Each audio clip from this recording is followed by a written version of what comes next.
Okay, we are live.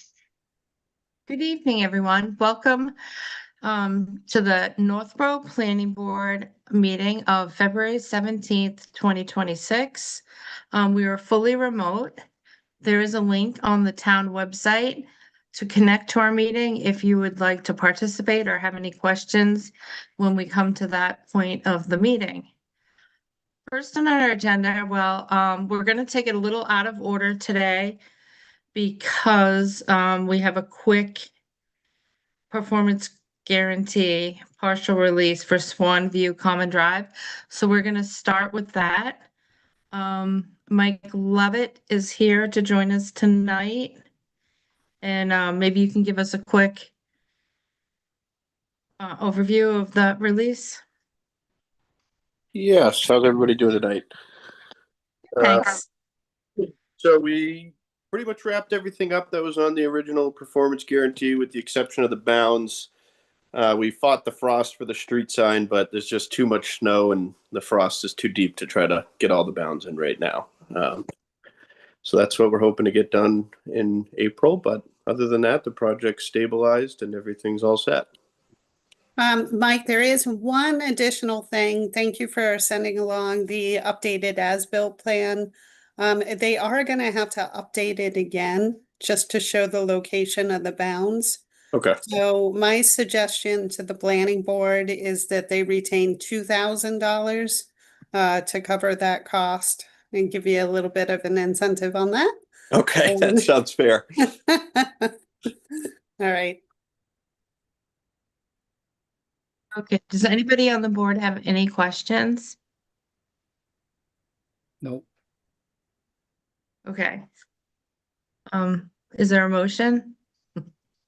Make a motion to grant a partial release of $21,500 of the performance guarantee for the completion of the outstanding work called for by the Common Driveway Special Permit and Site Plan Approval for the project entitled Swan View Common Drive, approved by the Planning Board on September 20th, 2022, and filed with the Town Clerk on September 23rd, 2022. Second. Okay, roll call vote. Anthony Zaitin, Aye. Bill Pierce, Aye. Millie Milton.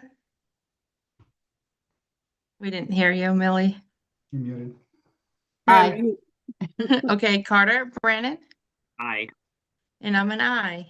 Okay, the vote is unanimous. Thank you very much. Thank you. Good luck. Appreciate it. Thanks. Second on the agenda is a public hearing for 1 Lyman Street. I don't see, is there a public hearing notice we're supposed to read, Lori? Oh, yes, I have that. Just bear with me a minute. No, can you read it? Because I don't have a copy of it. I don't think. Sure. In accordance with the provisions of Mass General Law, Chapter 40A, Section 9, the Northborough Planning Board will hold a public hearing on February 17, 2026 at 6 p.m. to consider the application for modification of a special permit for warehouse use and special permit with site plan approval submitted by 1 Lyman Street LLC for 1 Lyman Street, map 66, parcel 10 in the industrial zoning district. The original decision was issued by the Planning Board on June 15, 2021, and filed with the Town Clerk on August 12, 2021. The applicant seeks approval to reduce the building size by approximately 4,232 square feet, relocate the overall development closer to Bartlett Street, increase the number of parking spaces for a total of 47 spaces, modify the stormwater management design and other associated changes. And then it goes on having to do with the COVID. Should I read that or can I skip that? Skip over I think that? we're all set. Yeah, thank you. Can you just give us a little explanation? Sure. So normally in the decisions, there is a condition that says that the planning director, the town engineer, and the building inspector can approve essentially minor modifications to the plan. But the reason why I am shifting this to you folks is there was a condition of approval on the plan that said that he had to stripe 10 of the parking spaces and identify it as no parking. And the new buyer is interested in using all of the parking spaces as well as adding 4 additional parking spaces. So that was a change that was more significant that I felt comfortable with going forward. So that's essentially why it's before you. There is already an approved permit, so this would just be a modification. So the public hearing is on those modifications only. So there is also in the interim, the land disturbance bylaw was approved. So he did have to file with the Conservation Commission for a land disturbance and stormwater management permit. And that has driven some additional modifications to the stormwater design. So the folks in the audience who are here to speak on this issue are definitely Patrick and possibly Jacob is with him. I'm not sure. Or maybe Patrick's just speaking on behalf of Jacob. So if you could move him over.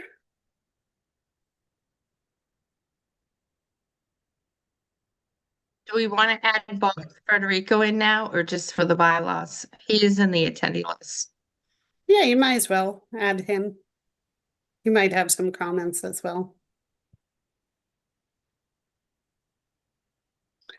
Patrick, is Jacob going to be joining us as well?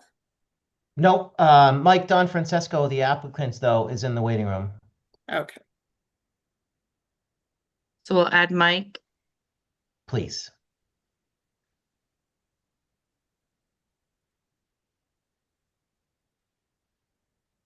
Hi, Bob.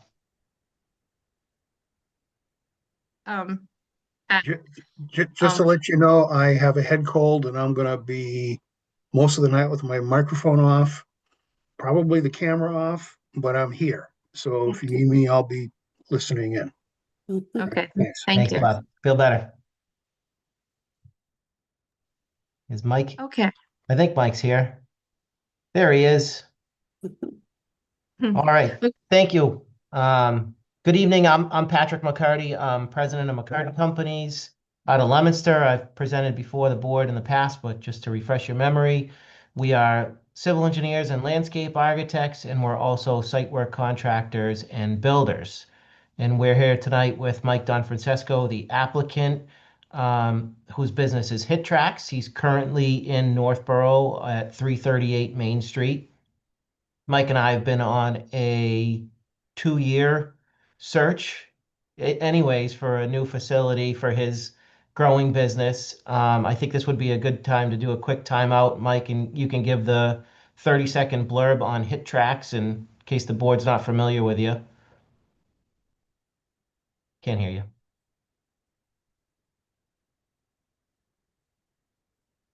Oh, he's got his cell phone. That must be that number, the 508 number. Oh, can you maybe let that in?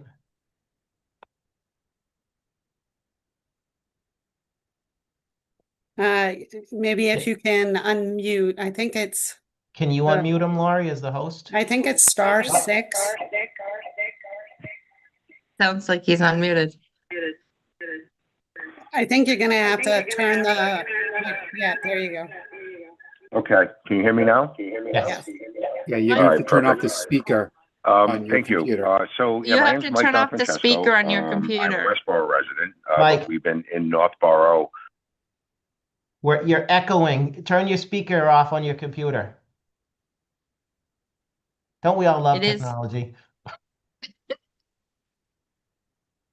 How Okay, about now?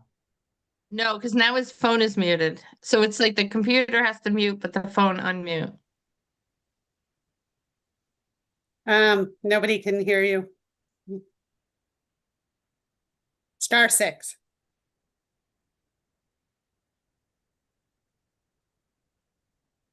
How about now? Try talking, Mike. I can hear you. Hey, all right. Yeah. All right. good. I don't know how that, I muted myself by accident. Okay, so my apologies. My name is Mike Don Francesco.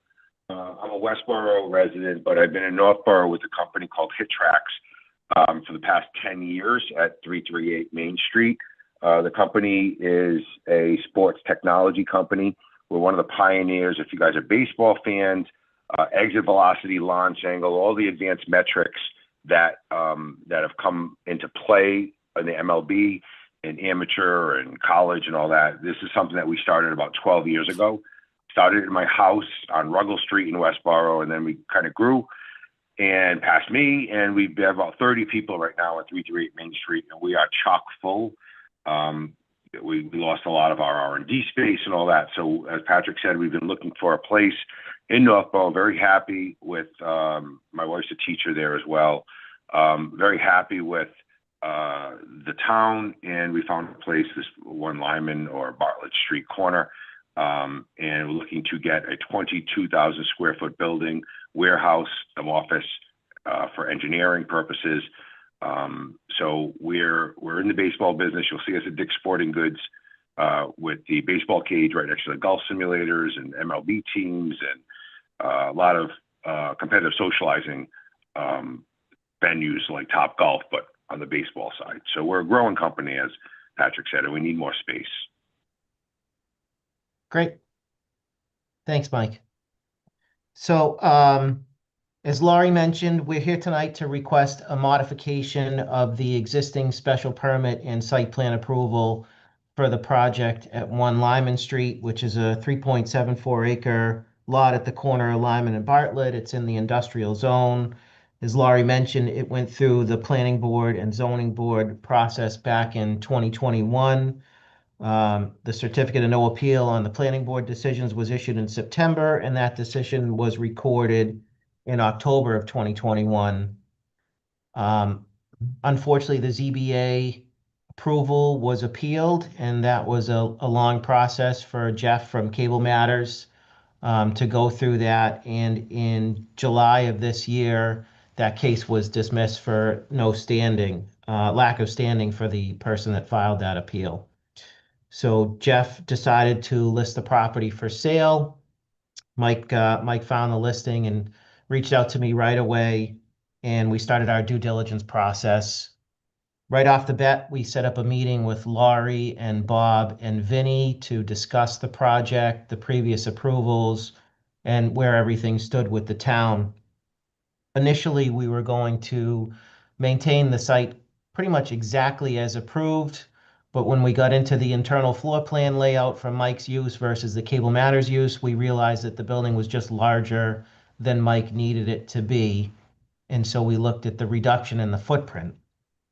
As I just mentioned, it gone through planning board and zoning board, but unfortunately, when the appeal started, the Conservation Commission process and the Board of Health process for the septic system were never started because they didn't know where the appeal was going to go and how long it was going to take. So they kind of put a pause on the permitting efforts. So when we picked it back up, we reached out to Vito at Cornerstone since he had done all the design and permitting originally. We looked at the approved site plan and the wetland delineation that was shown on the approved site plan. And we reached out to Goddard, who did the delineation for Cornerstone back in 2021. Goddard went out to the site, and unfortunately, the wetland line has changed from 2021 until now. And so I'd like to pause, and I'm going to share my screen if this works. Wow, why is that so small on my screen?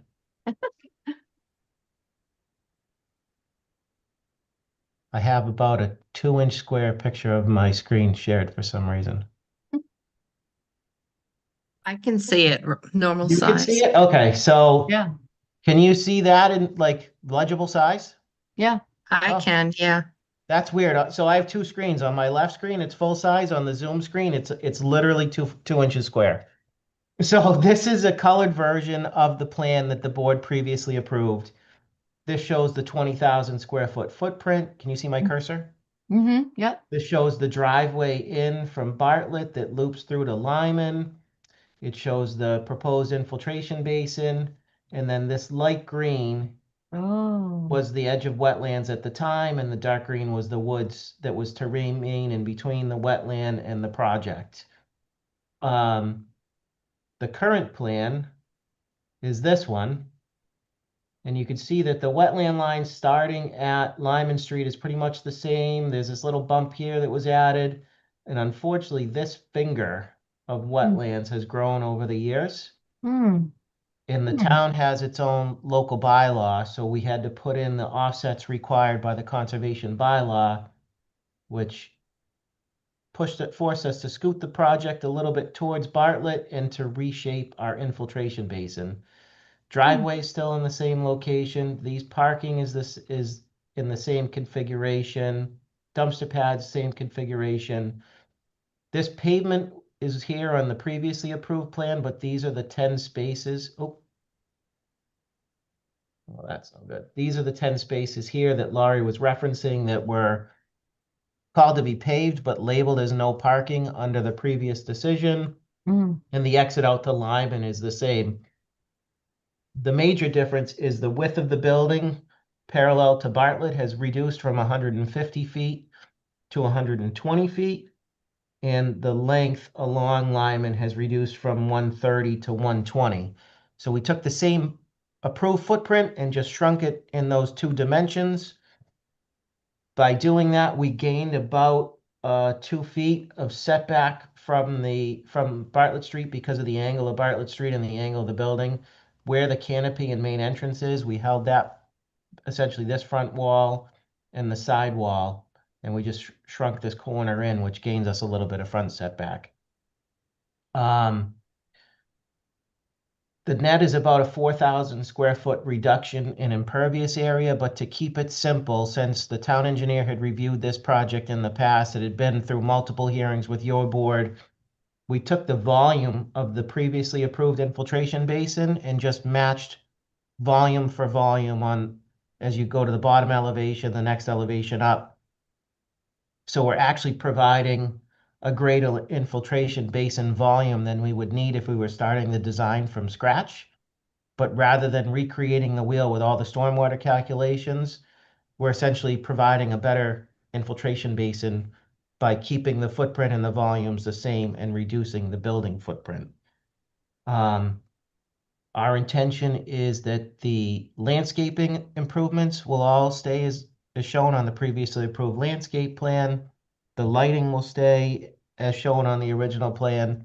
The exterior elevations for all the sides renderings were provided back in 2021. We're matching the look of the building. We've just shrunk the width along Bartlett Street and the length along Lyman Street to end up at the 16,632 square foot footprint versus the approved 20,011 square foot footprint.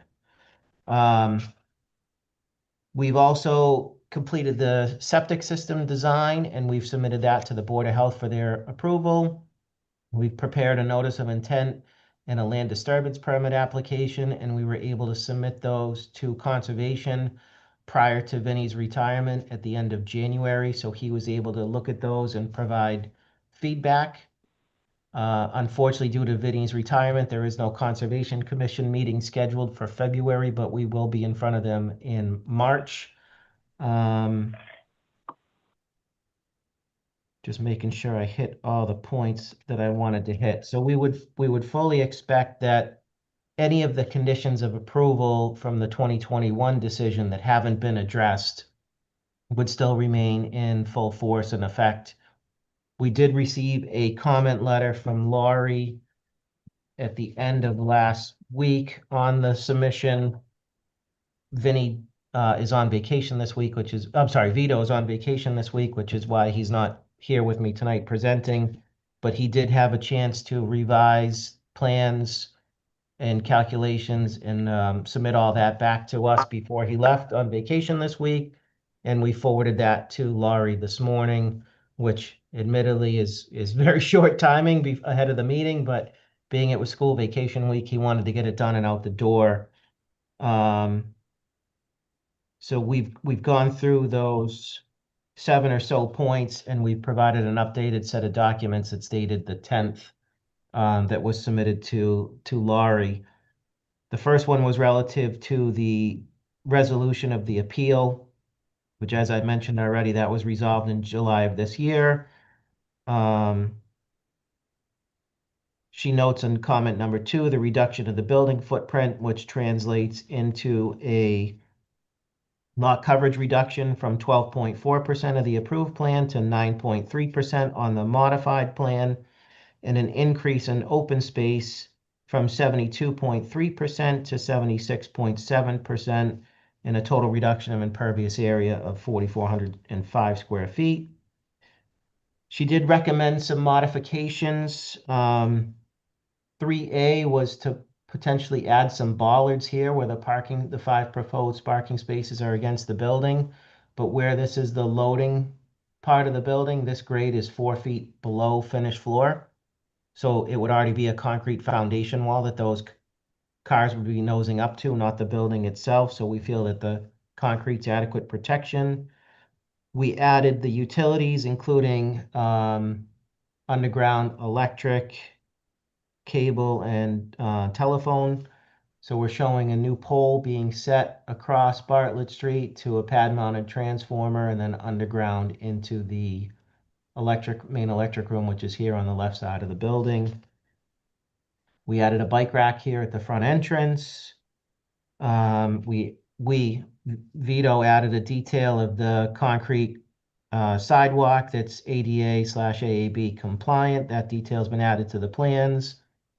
He added a vertical granite curb detail because we are proposing vertical granite curb radiuses at both the Bartlett Street entrance and the Lyman Street exit. Number 4 is relative to the parking spaces. Obviously, I wasn't part of the 2021 approval, so I don't know why those 10 spaces were essentially being constructed but striped as no parking.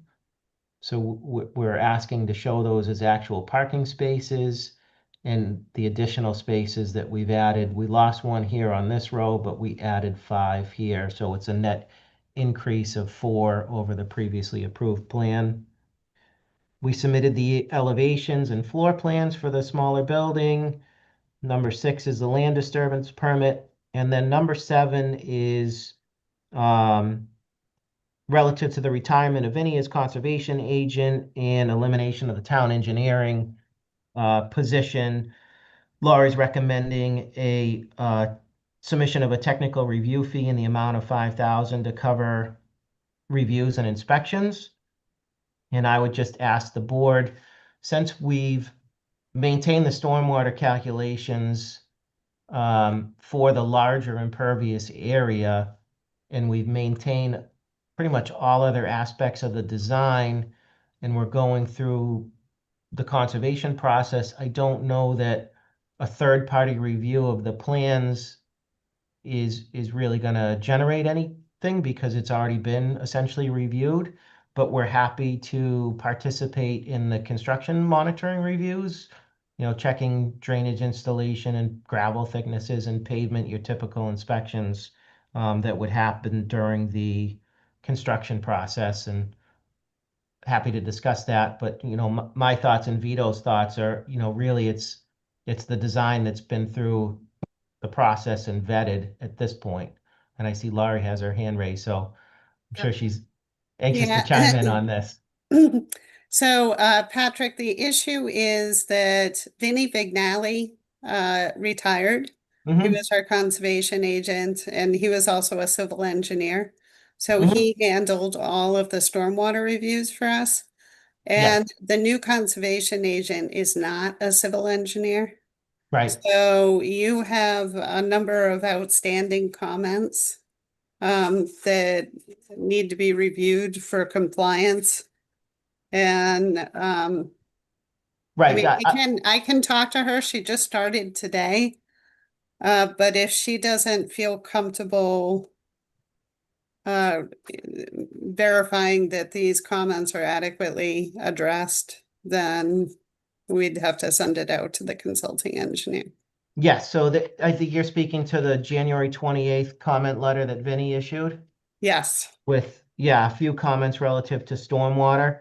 So Vito prepared a response to each one of those point by point and the corresponding plan revisions. So we have those. I guess, yeah, I guess that makes sense, is discuss them with the new agent. To me, they're pretty minor. Like one is correcting a typo where he had 277.5 as an elevation versus 276.5. Adding some notes about which vegetated slopes get erosion control netting if they're over 3 to 1. And then editing the driveway slope detail, references to hay. So to me, there's no major technical comments. But happy to discuss that with the new agent. And I guess all I'm trying to avoid is a full-blown re-review of everything that Vito's done, both through 2021 and now. So if it's quick, then we can go through these comments that Vinny issued prior to retirement. That's one thing, but starting a whole process over of peer reviewing a project that was already reviewed by the town is our concern, only from a timing basis. As I mentioned, Mike has been in hot pursuit of a new location to support his growing business for 2 years. He has already closed on the property. He purchased the property February 6th and is on record under his LLC, Forza LLC. And so, now that he's found a site and bought the land, he's obviously extremely excited to break ground and start the construction process. And, we're hoping that yourself and staff and the board can help him with that and get us in the ground as soon as possible to support this growing Northborough business. How does that sound, Lori? You can meet with him and the conservation agent? Yeah, and like I said, she just started today, so I'm not sure about her capabilities, and she may review this letter and think, sure, absolutely, I can handle all this stuff. But I don't want to presume and not have the coverage, because not only would you have to satisfy her, but also the Conservation Commission, because they're the permitting authority for the land disturbance permit, not the planning board. Correct. So we want to make sure that you're going to be able to get that permit. Okay. Does this board meet once a month or twice a month? Twice. Well, we meet twice. You meet twice. Okay. We could always do a condition of approval that says that you just have to address to the Conservation Commission satisfaction these comments. Mhm. So I don't think it will hold up this process. That's not my recommendation. Certainly the comments that I made, I haven't reviewed your revised plan yet, but as long as you address those things as you've said, then I would feel comfortable coming forward with a decision at the next meeting in 2 weeks. That'd be excellent. Okay. Do you have any other concerns, Lori? You seem to go through your letter, so, I don't. okay. Does the board have any questions? Carter? Yeah, hi. Guys, I was just, I wasn't on the board for the first version of this, but this is a kind of completely different business than what was proposed originally, right? Yeah, there's some similarities to it that, both kind of computer techie, cable matters versus hit tracks. There's some similarities. But there's obviously some differences. Okay. But they were both allowed uses. That's one of the first things we asked Bob when we met with him. They're both the prior approved and Mike as hit tracks are allowed in the industrial zoning district. Okay. Yeah, I was just because if I understood, so is it I guess what is it that's, because I think I saw on the plan there's is it a batting cage on one of the floor Yeah. plans? And I Sure. was kind of like, what is this? Yeah. So what we do is we manufacture cameras. We manufacture sensors that detect ball flight. So if you go in a batting cage, if you go on a field, we'll measure through these cameras. We'll measure the flight of the ball, the trajectory, the speed, and then we'll provide metrics. All right. So all the Major League Baseball teams use us for exit velo, launch angle, all of that metrics that have come around the last 10 years to show training. We integrate it with video analysis. I'm not sure if you're a golfer, but they do a lot of this in golf as well.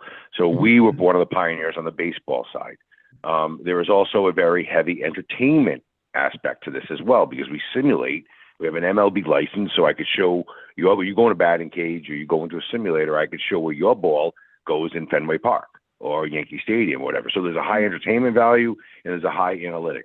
My business is split 50-50, and the entertainment side is actually growing rather quickly. So I need space for R&D purposes. It's not going to be a public batting cage. Okay. It's going to be for R&D batting purposes, R&D testing. I'm actually renting another space because my building is so cramped, I don't have a full pitching lane. And we're coming out with a pitching product to measure spin and all of that. So I'm actually renting other locations just for satellite R&D because I don't have the space in my building anymore. So this is not a public facility. It's for R&D testing. I'm going to be putting my simulators in there for the entertainment sector, so people can come in. It's going to look very nice. People can come in as a showcase. I have storage, I have assembly, and I have some office space. Okay. And then the increased parking, I mean, are there more employees or than what was the previous one? I'll let Patrick go. Right now, I think we're about 32 people, actually. We just hired someone last week. A lot is remote. I'm not a big remote fan, so I want to bring people into the office. I'm not able to do that right now. Yeah. So I think there'd be about 20 people. Right now, today was crowded. The parking lot was full. I think we had about 15 people in.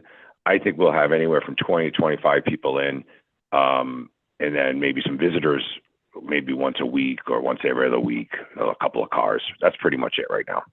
And I don't know, Patrick, if you want to talk about square footage and that equation that we need to have spaces on and all that. Yeah, so we looked at it both ways. We looked at it for Mike's demand for his staff, plus visitors. And those visitors, if it's Dick's Sporting Good corporate, because he has this in multiple Dick's locations across the country, if they bring 10 people out to see the new product that Mike's releasing, we want to be respectful of the neighbors in the neighborhood, and we want to provide parking on site so that they're not parking on Lyman Street and they're not congesting that intersection that we know sees traffic all the way from Westboro right through to Bartlett Street. So we wanted to provide enough parking on site to satisfy the parking requirements in town and to satisfy Mike's needs, plus the times when he has different clients or customers in the building that they're all able to park on site and still maintain the drive aisle through, in case of fire or emergency. So that's really the difference.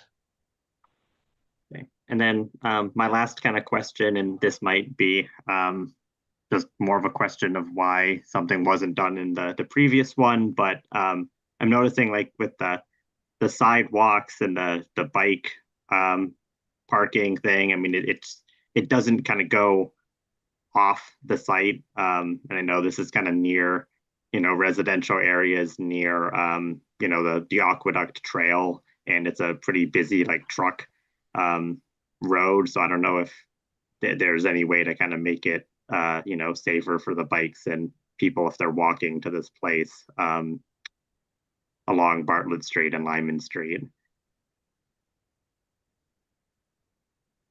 So I can't speak for why that wasn't part of the original design. I don't think that there's any sidewalks close to this though, right? I'm trying to picture driving down. I know driving down Lyman, there's not. And I can't picture any on Bartlett. I know there is a little bit further up Bartlett. There's the, like, crosswalk to get to the Aqueduct, which is kind of the walking trail. And that's kind of the main one that I'm thinking of, is if people are trying to use that. but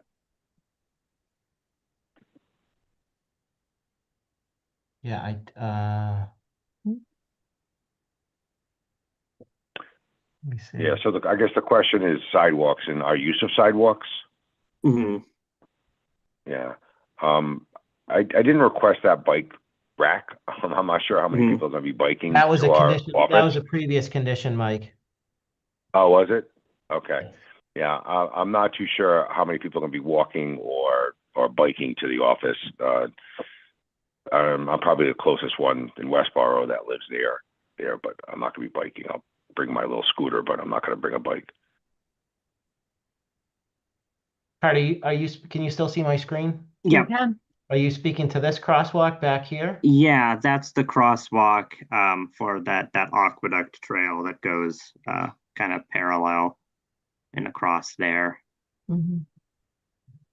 Yeah, I mean, I think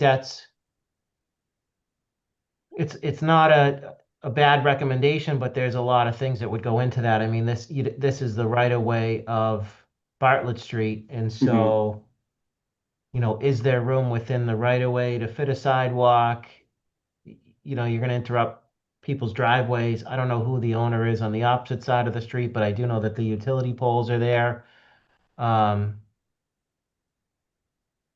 then, of course, you have wetlands over here, and I believe there's a stream kind of in this area, so that would be a little bit of an involved process to determine that.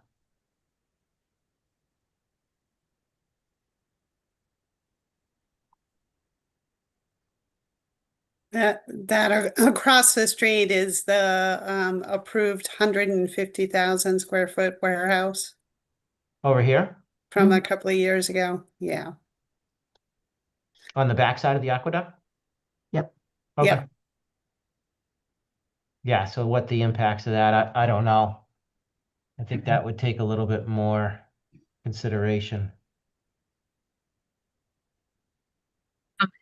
I see Bob's hand up, so I'm gonna take his comment first. Yeah, thank you, Amy. If you could go back to the aerial that shows the street, Oh, sorry, it just Please. closed. I know you were talking about sidewalks and crosswalks and, the 150,000 square foot warehouse. But here it comes.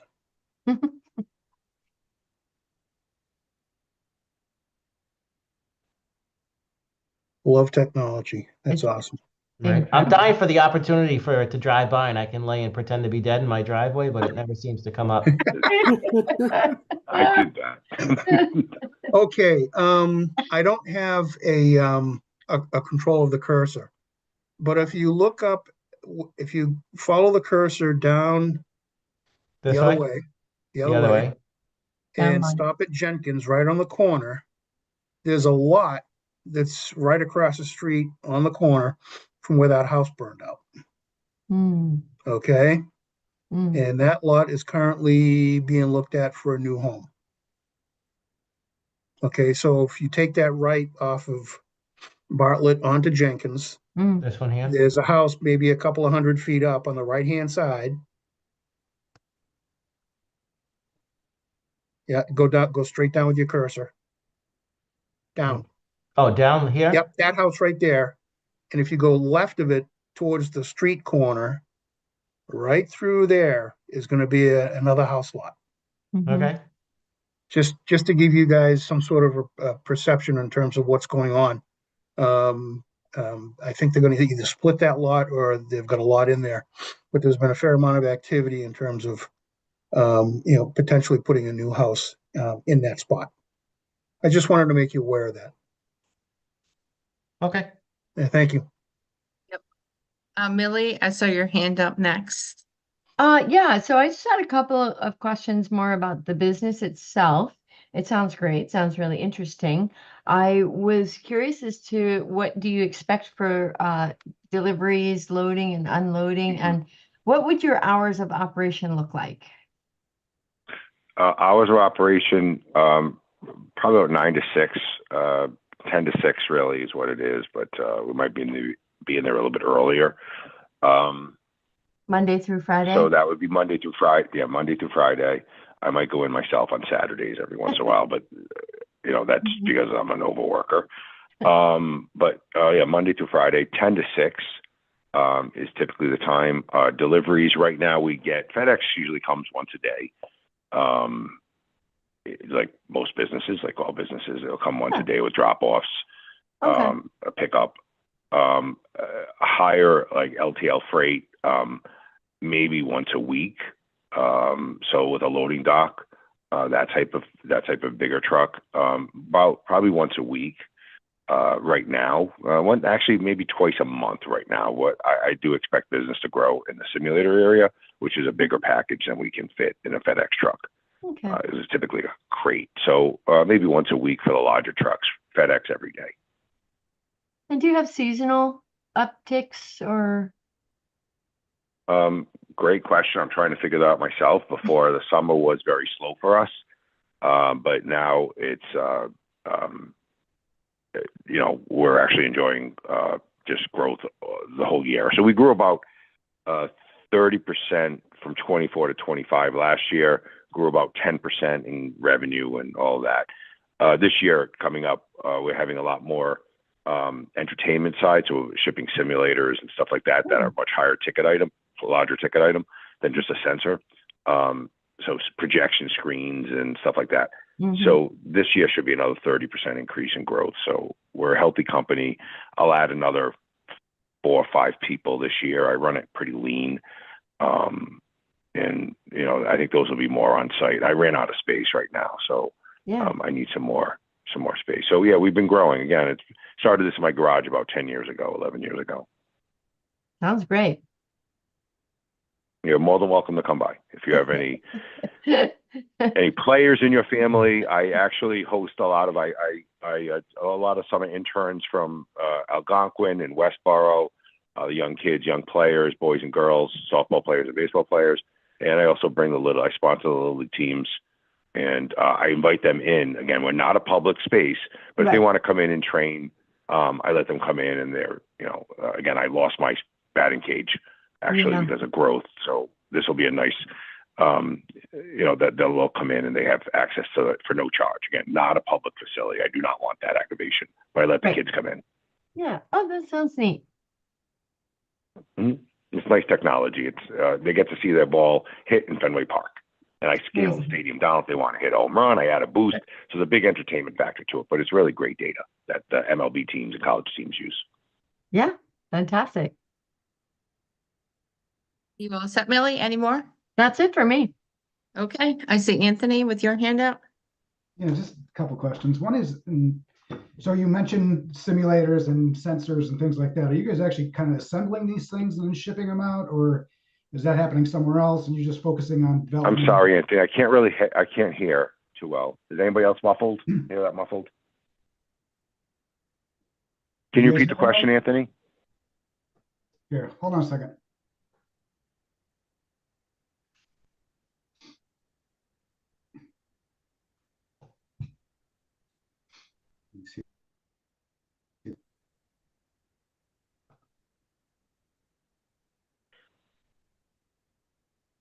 My computer decided not to, microphone is not compatible with Zoom anymore as of last week. So that's why the phone. Any better? No? Yeah, much better. I can hear you. Okay, fair enough. I'll repeat the question. Yeah, so I was just asking you, so you mentioned you're doing these simulators. You kind of focused on those sensors and research and development, but then you mentioned the simulators where these are bigger units. Are you doing the assembly here and then shipping them out, or is that happening somewhere else? So it depends. I'll stage some stuff here, and these simulators are the size of a golf simulator. So maybe about 14 feet wide by about anywhere from 18 to 30 feet long or so. So I'll do some staging here, but a lot of times I just drop ship from the aluminum, from the manufacturer of the 80/20 extruded aluminum right to a location so it doesn't pass through our facility. But there are times when we do staging here, especially for trade shows and stuff like that. Yeah, I So think we try not to, we try not to pay for shipping twice. yeah, gotcha. I think just kind of in the same thread with what Millie was asking about how that might affect, traffic flow and truck traffic and things like that. And if I recall, is that notch out? That's a loading dock. Is that correct? Yes, that's Yeah. correct.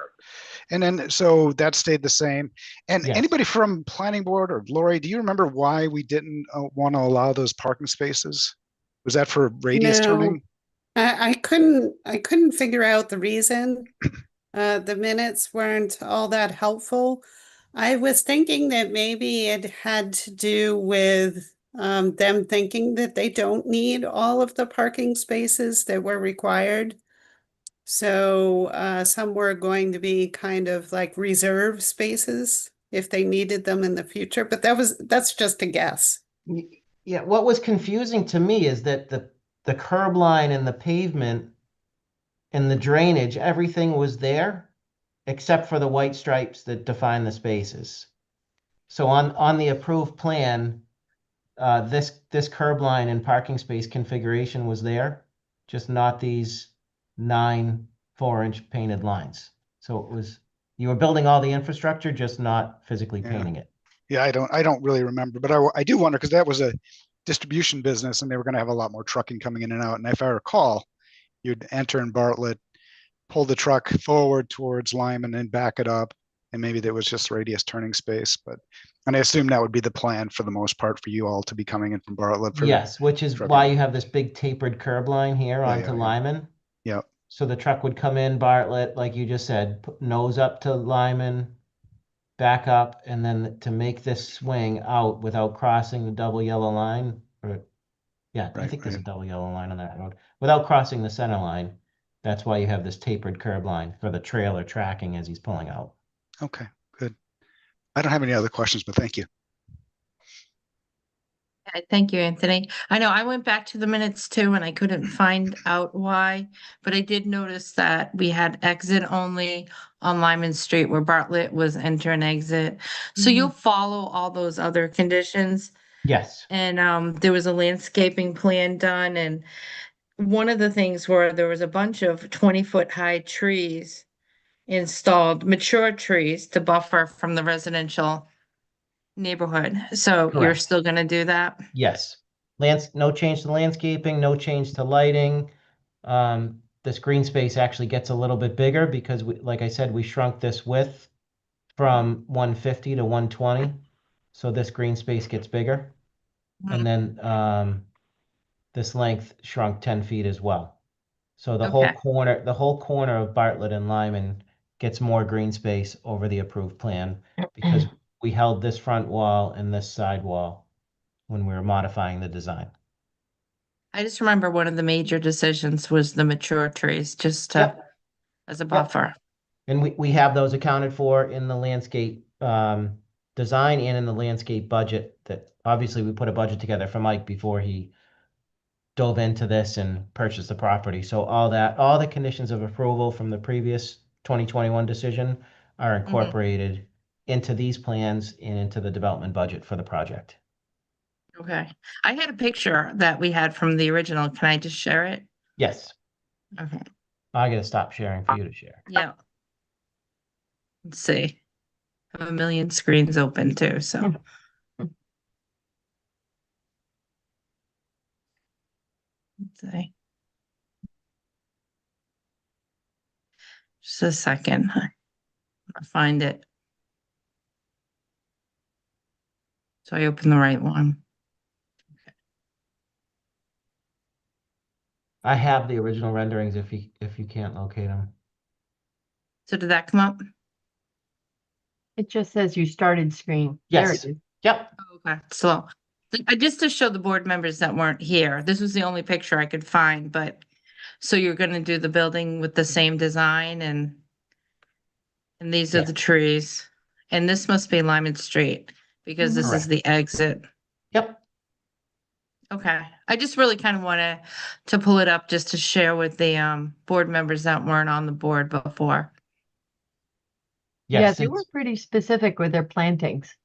yes, it's a very healthy landscape budget Yeah. for this size project. Actually quite beautiful. Yeah. Okay, I'm gonna stop sharing now. Does anyone else have any questions? I do see someone in the public has their hand up. So I'm going to allow them to talk.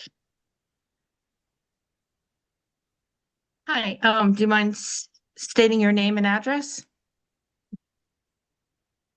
Hi, this is Ann Beckstrom, and I live at 152 Bartlett Street on the corner across from where your facility is going in. And I'm very happy to see the reduced size of the building and the additional green space. That's very nice. And happy to see that you're continuing with the same hours of relatively same hours of operation. And one of my questions was going to be around the volume of traffic generated by your facility versus what the previous facility was expected to generate. And it sounds like you're probably going to have more employees, more employee parking, given the additional parking spaces that you're adding in. And I think that might be what, why they had not designated those as parking spaces previously was because they were trying to avoid having the cars and so forth parking visible to our property. And also it was going to be more of a snow removal parking spot for the snow, I guess. But anyways, so it sounds like you might have a little bit more truck traffic going in and out than what was talked about before. I think they were only going to have like one truck a month, if that, or every 2 months. And now it sounds like you're going to have one a week or maybe two a month, which is more than what we were expecting. In terms of, I'm happy that you're continuing with the same plan around the lighting because we're very concerned about the harsh lighting spilling across over to our house. Like right now, the building that's behind where you're going to be going in, their lighting is very harsh because it was blocked previously by trees and the buildings that were there before. And so if I'm sitting in my sunroom at night, I am getting blinded by those lights. So I'm really hoping that you would be considerate and not having the lighting spilling over. And I think they were also agreeing to have the lights out at 9 o'clock. Is that still in force? That's fine. Yes, through the Yeah, that's chair, fine. those conditions of approval that were issued in 2021, one of which being the lighting, hours of lighting would still apply to this project. Right. Okay. All right. Well, it does sound like a very fun and interesting business. So I think it will be good. Thank you very much. Nice to Thank meet you very much. Thank you. I do have the old decision. I can share it with the board if anybody wants to see it, but it did talk about hours of operation and there Yeah. were a lot of conditions. You want me to share it? Yeah, just quickly. Okay. Let's just say, not quick with the sharing, but Uh, because I have so many documents, but I'll find it. Okay, Yeah, here I it is. was happy to hear that it's not going to be a public facility. No, That's important. no, we're not going to be doing any of that. No. Right. I don't think the previous one was either. No, it wasn't. No. Yeah. So the original conditions had, there shall be no outside storage of products and materials. The loading dock shall be kept clear of trash. Parking lot lights on the poles shut off by 9. And then just wall packs. The landscaping, there's, as you stated, there are landscaping plans. Deliveries limited to 9 a.m. to 8 p.m. Monday through Friday. Talks about the case, and then there's a fire hydrant. It sounds like that's gonna go in. Yes. Yep, that has to be within 100 feet of the fire department connection, which we're showing on the revised plans that were sent to Laurie this morning. Okay. And it does say that the 10 spaces shall be striped, no parking, but it doesn't say why. Yeah. Yeah. Lyman Street opening exit only. Yeah. And then you're gonna have, the commercial drivers have to turn right only at the Lyman Bartlett Street intersection. Natural gas. Yeah, excuse me, Yep. do we know why that condition was put in? What, the natural gas? Yeah, That was before, because I was on the groundwater committee. This was groundwater one. So they'd never wanted the buildings to be, fueled by oil. okay, So I think mostly on the groundwater sites, it used to be natural gas. Now things have changed and electric is yeah. We're required a seeing a lot. lot of buildings going to the dual fuel. So they're electric heat pumps to say 34, 32 degrees at best, and then they switch over to natural gas.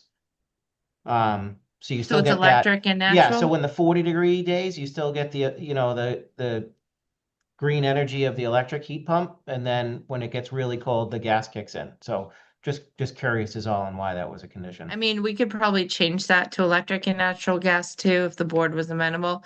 But yeah, like I said, being on the groundwater committee, it was Yeah, just so to make yeah, sure it you just wasn't don't want oil. a 1,000-gallon oil tank in the ground. Yes. Got it. Yep. Okay. What was the condition before about the trucks, the exiting and? Go back They up, can, you they mean? can only exit, Mike, onto Lyman Street and take a right. Lyman? Yeah, you can only take a right, they can't take a left. Correct. Yeah, I think it was to keep the tractor trailers away from like the high school. Yep. A lot of our So warehouses. Lyman to Bartlett. But Okay, so you exit out of the Lyman entrance, exit out of the property. You have to go right and then right on Bartlett. Yes. Yep. you had to Okay, go so right can they on go left Bartlett? Lyman? Can you go left on Lyman? No left on, right onto Lyman, and then you come to the intersection of Lyman and Bartlett. Okay, but you can't go left out of the driveway onto Lyman. And you can't go left onto Bartlett. So it's a right and a right. Really? Okay, Yeah, I think because further down Bartlett is more residential, so I think you're trying to direct the truck traffic. yeah. Patrick, my question was more on Lyman. Can you go out of the property and left on Lyman? Passenger vehicles, I think the condition reads just trucks, correct? Mm-hmm. So Okay. passenger vehicles could go left. Yeah, that's where I would go home. So Yeah. I didn't know if I have to go to Bartlett and then just go over there. Okay. So as long as my little car can go over that way. Okay. Yes. Yes. I'm trying to read it closer. Yeah, commercial drivers. Enabled with such appropriate signage Mm-hmm. to utilize. Because it doesn't Actually, really say It doesn't really say. that they can't turn left onto Lyman. I didn't think it did say that. Right. It only says they turn right at Lyman Yeah, Bartlett, so- but it didn't say anything about Yeah, so I on think you're- Lyman. Yeah, I think you're right about the high school steering traffic away from high school in 20. I can understand that. Right. So it looks like on Lyman Street, you can go left or right. But when Yeah. you go right, then you have to take a right if you're returning.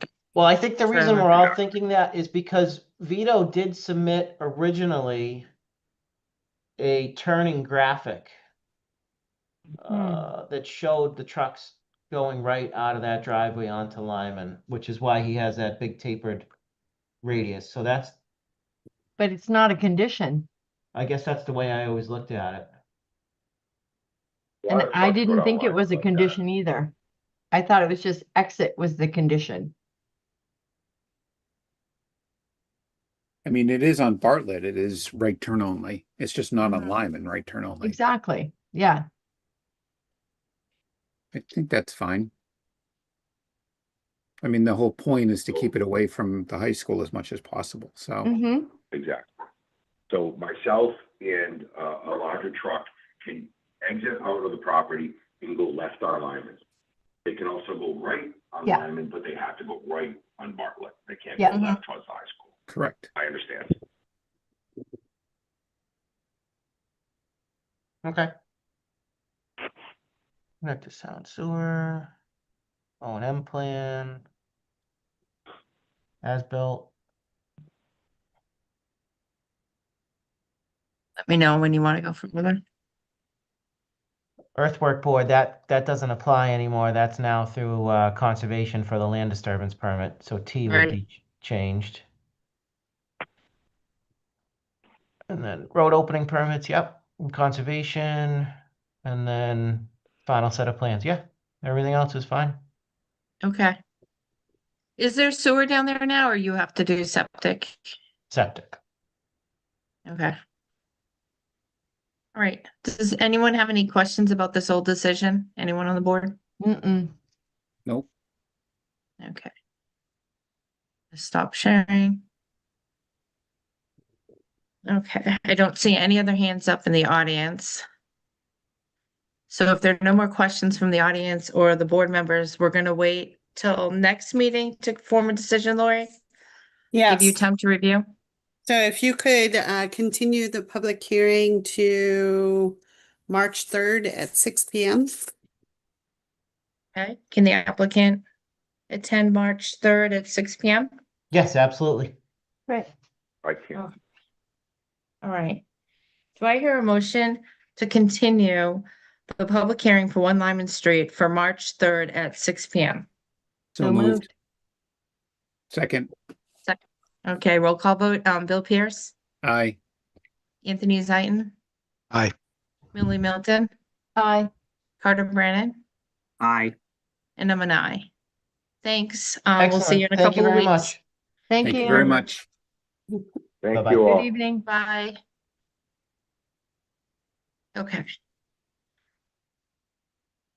So next on the agenda is the public hearing for the amendments to the Northborough Town Code, chapters 2 and 7 in Northborough zoning map. So, Lori, I think you were working on a presentation. Is that what, do you want to go through that tonight? Sure. So this will be a dry run. I see that we don't really have much of an audience. So folks have already seen this a few times, but it'll give you the opportunity to see the PowerPoint slides. And as always, as we get closer to town meeting and you folks choose which articles you want to speak to, you can certainly modify the slides as you see fit. So I figured we would start off with the first article in the list. Primarily, this is a housekeeping article. It creates a definition for birth. It clarifies the parking and loading space requirements for mixed-use buildings with more than 5,000 square feet of gross floor area. It specifies that AAB compliant parking requirements must be met within 100 feet of a use when the planning board issues a special permit to allow off-site parking. For example, if there is the possibility of accommodating a couple of handicapped parking spaces on site, then this standard would specify that they have to do so, or possibly on the abutting property with approval from the property owner.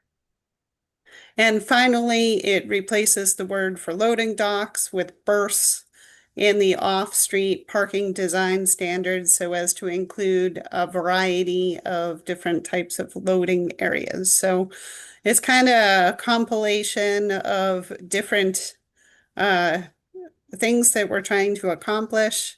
And the reason why these are lumped together is because the town administrator asked if we could minimize the number of zoning articles that we go forward with at town meeting. So some of the things don't seem to make sense that they're grouped together, but that is the rationale. Like Carter asked last meeting, if there is one thing that someone's opposed to, then can we break them up so they don't So you don't throw out the baby with the bathwater? Yeah, I know we talked about a consent agenda.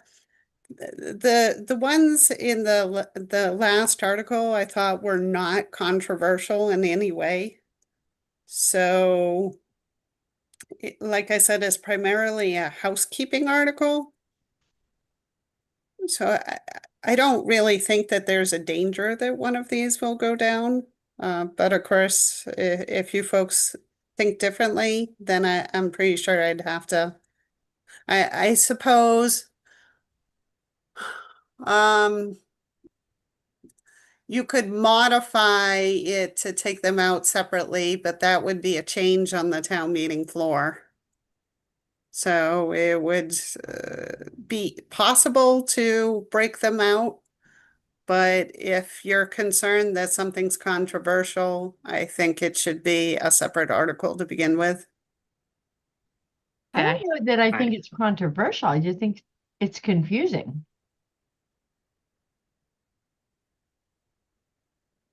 All right, I can see why the two birth items would be together. But if Exactly. some people have questions like about mixed use or the other one, yeah, I get nervous that I just don't want them all to be shot down. But I guess if The we're way that yeah, if we they're haven't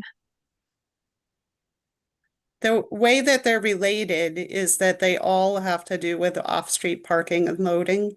So they're Mhm. different aspects of the single section of the zoning bylaw governing off-street parking and loading. So that's why I put these ones together. Yeah.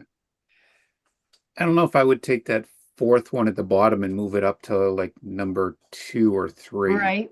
Yes, I right? agree. And so that way you keep everything berth and loading dock first, and then that last one. Okay, I can do that. Other than that, I think it's fine. Yeah, mean, and then maybe that's what was throwing me a bit was you had birth and you had then loading and parking and then you had ABA compliant, then you had birth again. I was like, whoa, that's going all over the place. That's Also, we'll see how right it on my works this year. slide, so I don't forget. It's interesting because I don't even know, even though it's one article versus 4, I don't even know if it will speed up things because we still have to describe all 4 of them and take questions on all 4 of them. If anything, it might be more confusing for me as a planning board person Yeah, to explain all 4 at once and try to take questions for all 4 where you might get random questions for any 4 of those. Where I know yeah. when I'm presenting, I like to keep it section by section, so I'm ready for that one topic. And I think the definition of birth is going to go easily. And again, replacing the loading docks, that's going to go pretty easily. I think the confusion becomes in mixing them up that way.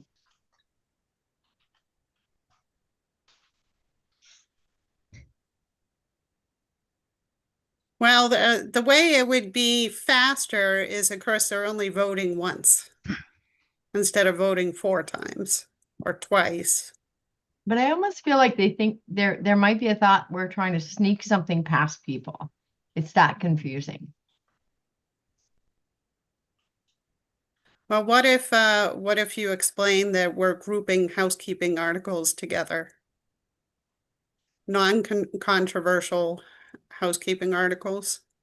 I wouldn't use the word non-controversial because you never know what's controversial to somebody. But I would say, yeah, I would agree with like housekeeping articles, what we consider housekeeping articles.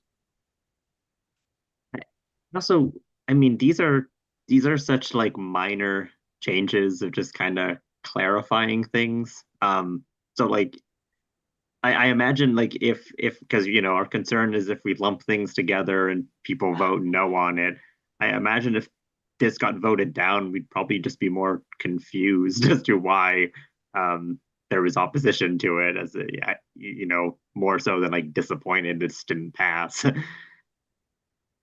And I don't Okay. disagree with you on that, Carter, but they just seem they're related, but they're yeah. Mhm. Yeah.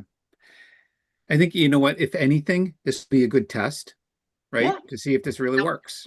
Okay. And if we run into a problem, then hey, we know next year, and no harm, no foul, because these are really, not their definition, their housekeeping, right? We can do them again in 2 years.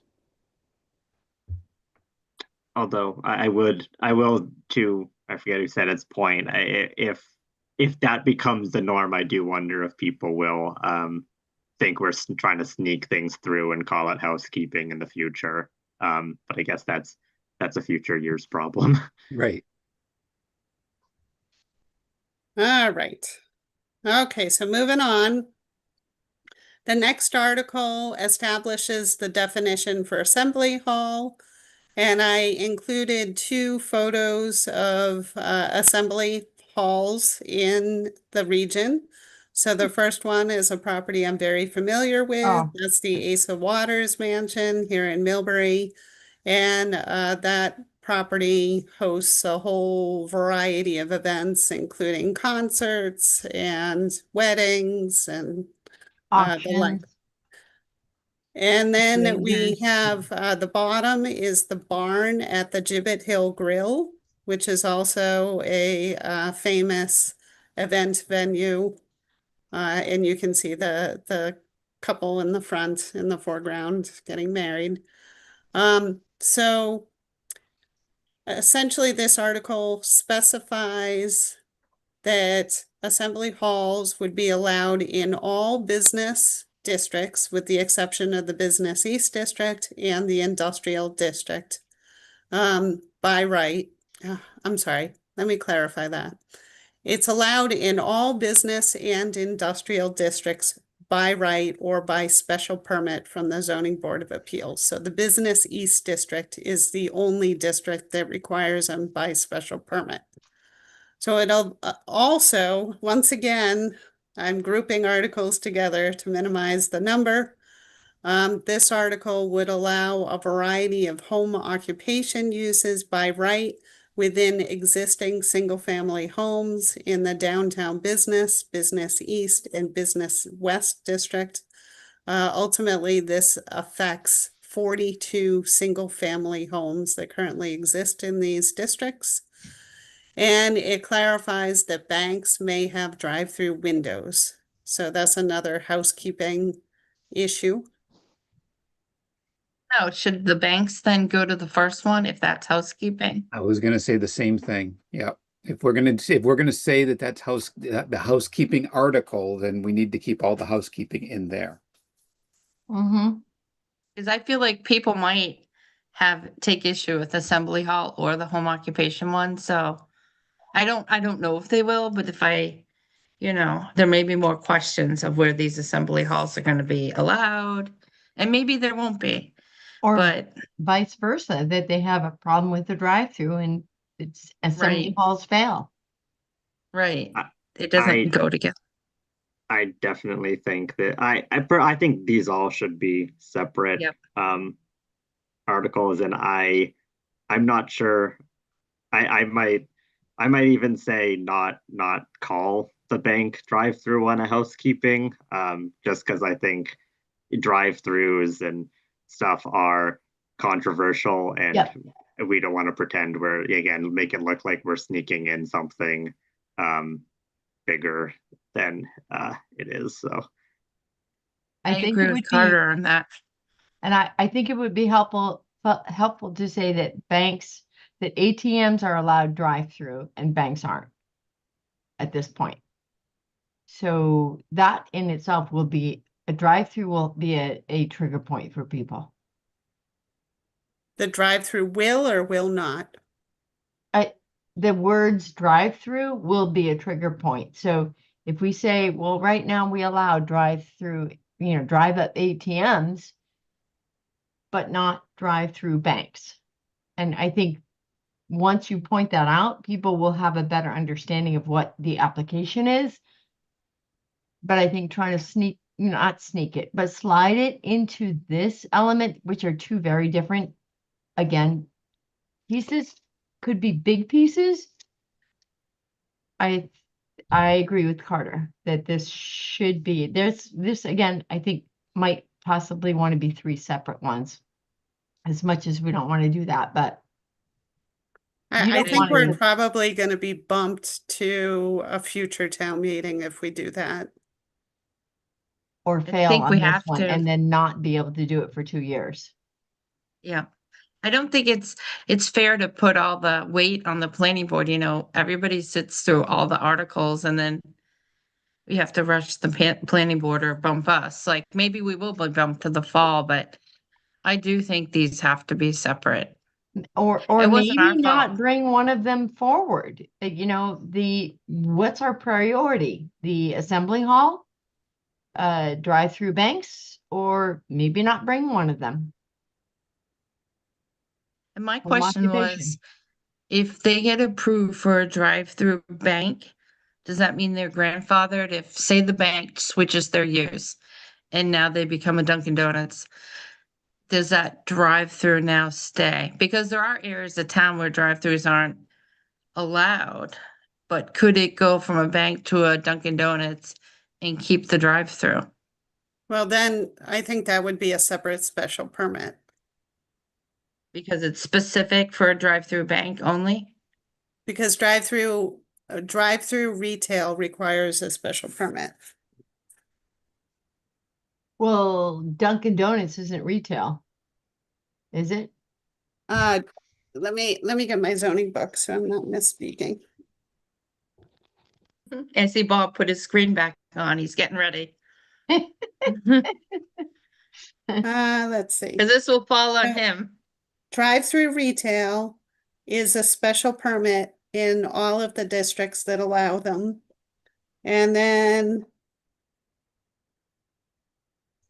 we have drive-through food service, which is also a special permit in all of the districts that allow them. The whole thing goes back to if you're going from a bank to any other type of business, it's a change of use. And whenever you have a change of use, you got to look very carefully. So, say for example, you did have a bank and it wanted to become sort of a restaurant drive-through. Yep. They're going to go back to the board for permission. I'm not going to stick my neck out for something like that. Right. I'm sending it to the board. So we do have an application currently that is looking for clarification. So we have a bank that's proposed for across from Northborough Crossing. So it's on the New England baseball property. And they want a drive-through, but they're not the only ones who've asked. So probably, Bob, in the last couple of years, we've probably had 2 or 3 ask about the drive-through window. So everybody wants a drive-through window that wants to do a bank. And all of the banks, to my knowledge, have drive-through windows. Can you think of any in Northborough that don't, Bob? I can't. So I guess I'm going to need clarification on what you want to do, because she said like 5 or 6 articles is okay, but no more than that. So Well, but I we don't think might that's have to just reasonable. put some off to a future year. Planning board is separate. We're a separately voted Yeah, group than like the select board. So can they even limit the number of warrant articles we bring forward? I don't don't know. think they can. We could meet in front of the select board and say, well, we have 7, so. Let's see, how many more do we have? How many do we have total? If you didn't break them down? We got 1, 2, 3, 4, 5, 6, 7, 8. We got 8.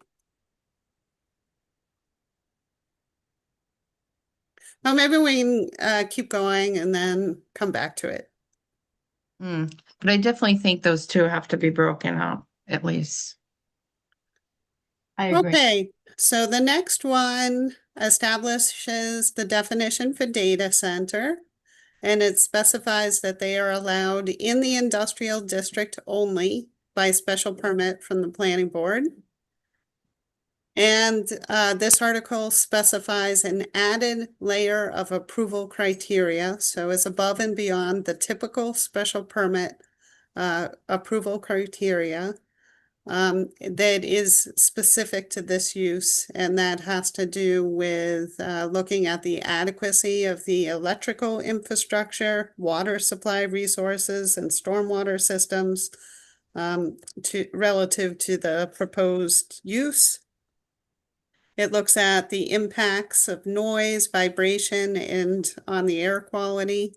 It looks at traffic circulation and mitigation efforts, screening of equipment from both the roadways and the abutting properties, and compliance with applicable federal, state, and local law. Bob had a lot of input on this. Like, have you heard from other building inspectors? Like, I know I see emails online about being careful with data centers. I've had discussion with other building inspectors, and this is one of those situations where the technology is moving faster than any rules or regulations that are out there. Yep. The one thing we do know for a fact, they are an absolute power hog, both for electricity and water and for wastewater. So you've got to really examine the infrastructure that is either there or that will have to be brought in before they put a shovel in the ground. You know, the other thing you got to worry about is if they have redundancy, what types of fuels are they using for their redundant generators? You also have to worry about potential security. I mean, that might be stretching it a little bit, but you know, how secure are these data centers, and what is the role of the town in providing security for these installations? Bob, can I ask you quickly where your information or any information about what they use for water and any of that power, where is that coming from? Because I'm reading both sides where that's a bit of a myth, and that I'm also hearing that's true. So it's confusing. I'm hearing it from other building inspectors who are actually permitting these centers in town.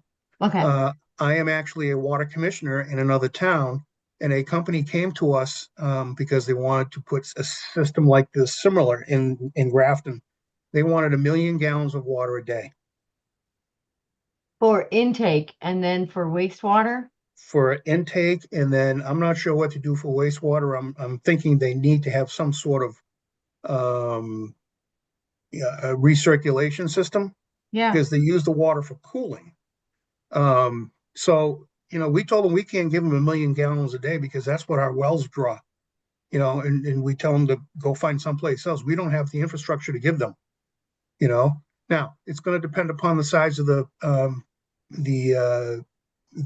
data center. It's also going to depend upon what their designs are in terms of how they're going to cool it. Is it a hybrid system with air-cooled water, or are they going to use some sort of a glycol system? Right. You know, like antifreeze.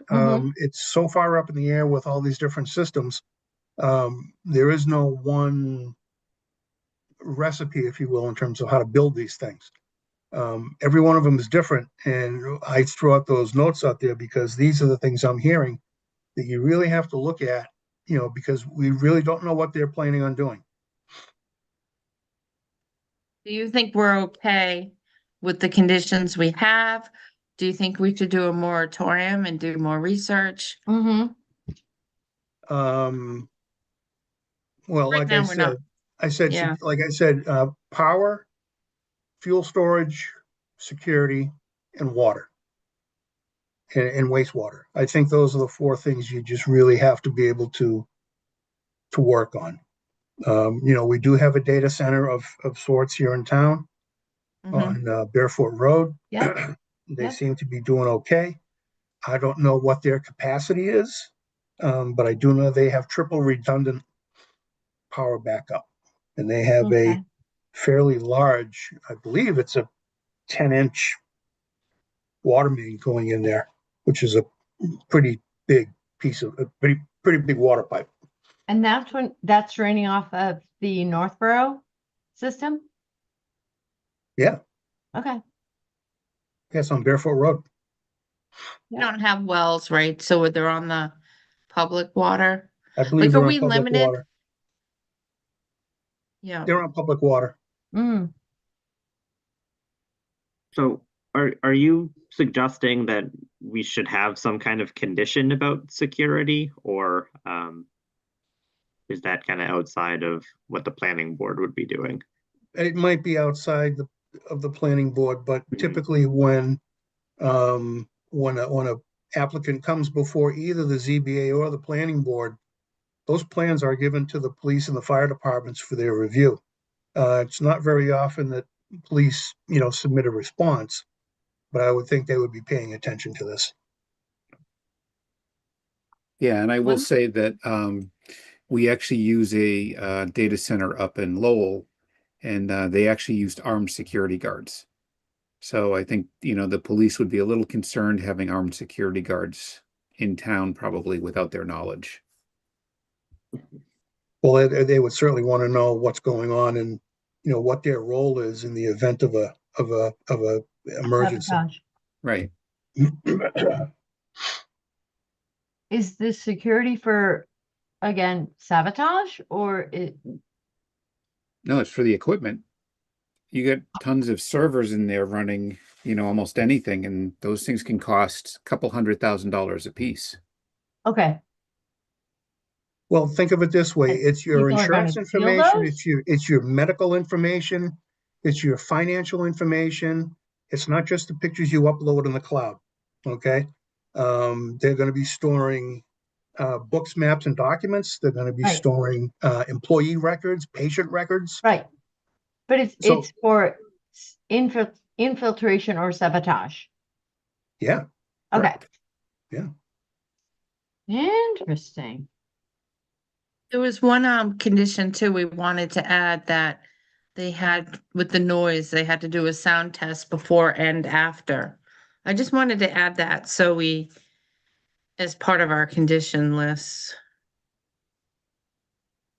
Well, this section just has special permit criteria. Mm. So if you wanted to add condition list, that would be a different section. Like a applicant submission list, is that what you're asking for? Yeah, maybe we will have to have an applicant submission list where we talk about water draw, power draw, sound tests. Have you heard anything, Bob, about noise or that type of disturbance from I haven't heard any rumblings about noise. Essentially the biggest things is impact on infrastructure. Again, being water, electricity, and wastewater. I would guess not so much on traffic or any of that type of neighborhood. I don't think it would be that much of a neighborhood disturbance. I'm Okay. kind of going based upon what we have on Barefoot Road. Yeah. There's usually 4 or 5 people in that entire building. Mm-hmm. And their office space in that building is literally 5 cubicles in the front. Everything Yeah. else is the hardware and the security systems, Yeah. to operate the facility. Okay. It's Yes, also physically built very differently. It's built to withstand, a Category 5 hurricane, earthquakes. It's a box within a box within a box. Yeah. If anybody's lucky enough to get into the inside, you're probably not going to make it out. You're gonna It's become part it's of very much like storage. a spy movie. Do you know, are these usually like staffed 24/7, or are these? Yes. Okay. Yeah, they usually staff 24/7. They usually call it like warm hands. So Mhm. there's somebody there that a company can call to say, Oh. I did read though about sound complaints on a couple sites where they put theirs 1,500 feet away at least from the residents. And maybe it's the generators that make the sound. I don't know, or the cooling. It could be the cooling towers if they have those. State Street Bank has a data center in Grafton off of Centennial Boulevard. That street that goes between Tufts University and Shrewsbury Route 9, Route 20, I'm sorry. They've been there for quite a while. They do use a significant amount of water and electricity. I haven't heard anything in noise, any noise complaints. But Mhm. if they do have generators, the generators are on an exercise cycle Yeah. that they have to be cycled and maintained 24/7 because they are the backup. So you Yeah. would expect to have some sort of noise from them, even though they do make sound attenuating cabinets for these things. Chances are you're still going to hear them. They're fairly good sized generators. Hmm.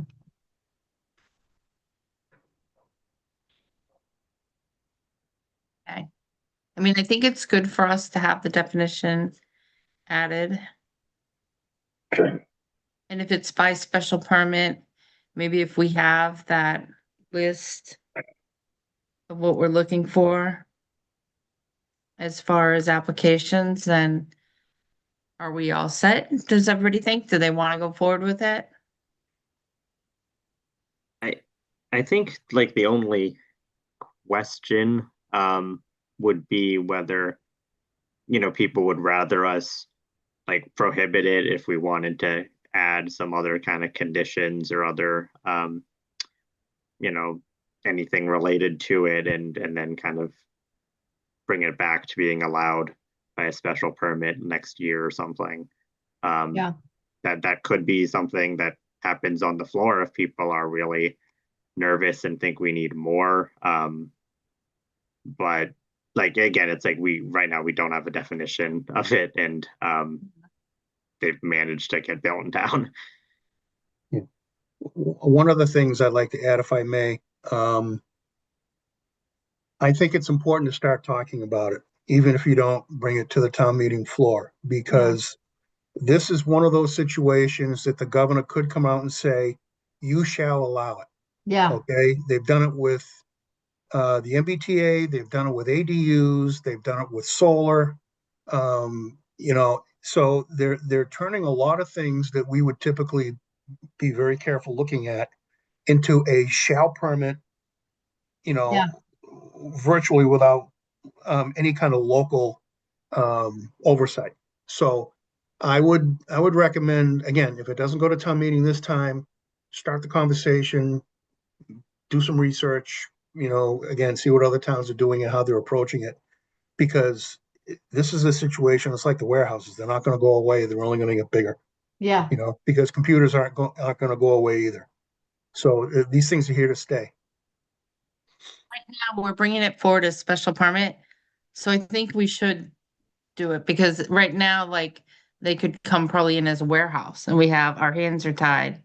So maybe if we have the data center defined, have the special permit, then we can at least ask for, you know, all these questions of the electrical infrastructure, Well, water, and we could deny it if we can't handle it.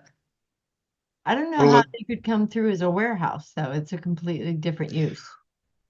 well, there are uses that have come before that we were unaware of, and then then it's kind of too late when they open their doors. So I think having a definition in the bylaws is definitely important at this point.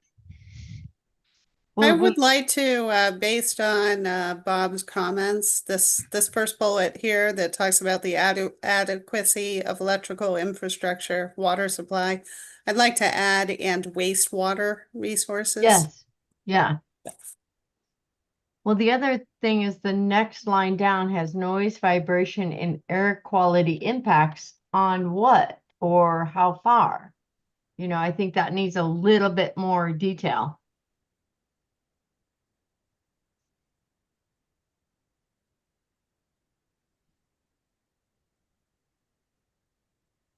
It has more detail in the actual bylaw. It says noise, vibration, and air quality impacts from equipment, cooling systems, and backup generators. Right, but how far? Right. What do you mean, like, To the next property, to a quarter mile? Well, I think that goes into our condition statement, right? Yeah, the Uh, noise, we already have Yes, a formula for assessing noise. yes. So that's kind of already there. Vibration and air quality, I would think the applicant would have to address that. Because I'm having a hard time seeing where that would be an issue. And that's kind of what I'm getting at, is that the noise I know we have, also light we have, but we don't have vibration or air quality for how far, and what does that really mean? What does Yeah. impact mean? Yeah. Negative, positive? You can have a positive impact. Well, they're going to pay a lot of money in taxes, that's for sure. Yeah, right, right. The other thing you're probably going to have to be looking at, just throwing this out there, is security lighting Mm, and security fencing, perimeter protection. yeah. So I would think you're going to have to look at lighting as well. Um, you know, I don't know if it's if they have some sort of a federal mandate where they're protected, where they don't have to do dark sky compliant, or when the lights can be turned off at night, or when do they have to be turned on. I don't know. But for a very secure facility, I think you're going to wind up having some discussions about that as a special permit granting authority. Mm, If I could add another bullet called security measures, sure. so then we could just lump all of that in together, Yeah. or security infrastructure. Hmm. Which one do you like better? I feel like infrastructure actually means they have to put something in place, where measures is like, we may or may not. Could be Well, wrong. I think security is going to entitle, lights, perimeter protection, coordination with local authorities. Okay. And I don't know how deep you need to get, because if it's, what's the security, how secure is the water supply? How secure is the um, electrical supply? Mm-hmm. All those, facilities-based security issues. I don't know how you want to work that into your role in terms of permitting this. And my question would be that, okay, so they have a backup power supply if the electricity fails, but what if our water supply is insufficient? What's their backup option? Good question. Well, I suppose they could do a well. So right now we rely on MWRA for Right, drinking water, right. but they could augment with a well.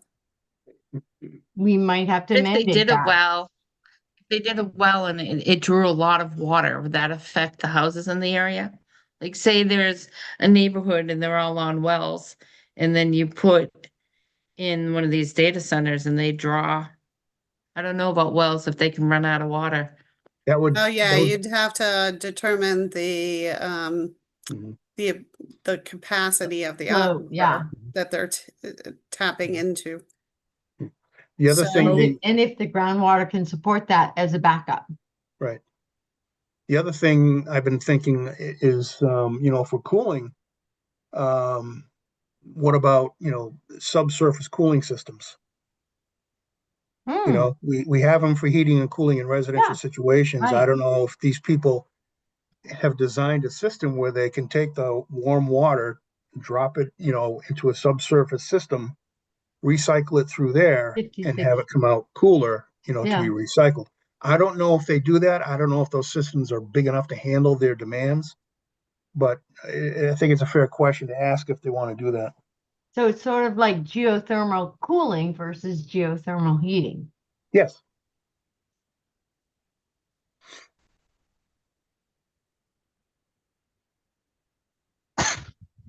Good question.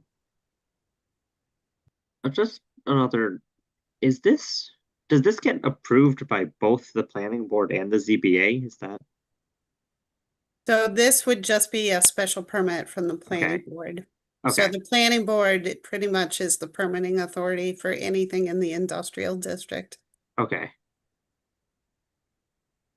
So then I guess what's the ZBA's kind of role? They would only, if they were asking for like a variance. Okay, Or because I something. just noticed, I mean, the second bullet, it's the ZBA consideration. Oh, that's a typo. So, okay, no, just, Oh, shoot. I'm gonna fix that right now.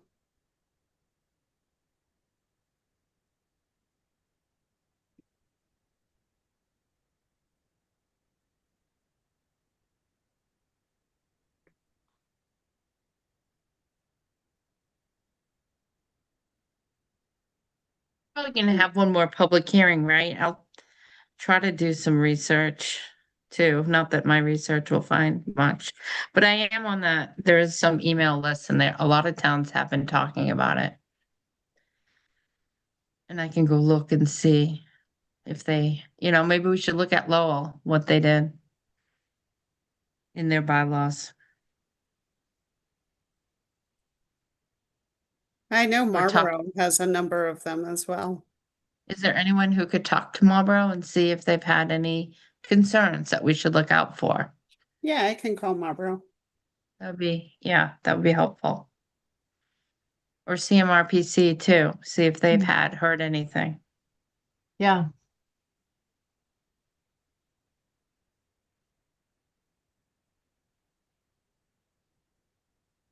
So if somebody asks, let's say this gets shot down or not approved, and somebody asks, well, if somebody comes in with a data center application, what's our standing on that? It's not an allowed use. At this point, we can deny it, right? Right, sure. Okay. well, For 2 was, I remember when we were starting, I mean, were we concerned that, what is it, like the data processing and storage, someone could kind of try to argue that data center would be included under that? Yeah. That was kind of why we really wanted the definition. I think And the that's what the concern is- facility and Barefoot did. Mhm. if this doesn't pass, we can't address it for 2 years effectively. You can with changes, as long as you make some changes. Significant So- changes. Yeah, but I don't know how significant. As Right. long as it's not the exact same bylaw. Okay. But I guess, I mean, and I mean, some of it's we're guessing, but like, what do you think would make people want to vote no on it? I mean, people would Simply think because they don't because, want one in town.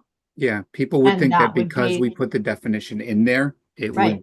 it would be built. Sort of like the MBTA Mhm. communities, right? Just because we put the zoning in there, that means, oh, tomorrow there's going to be residential buildings going up.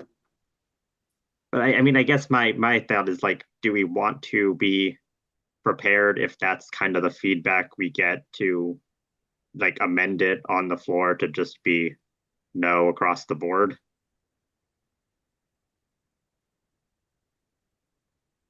Because I mean, like, I'm So assuming that's it's kind of not the, an allowed use anywhere. yeah.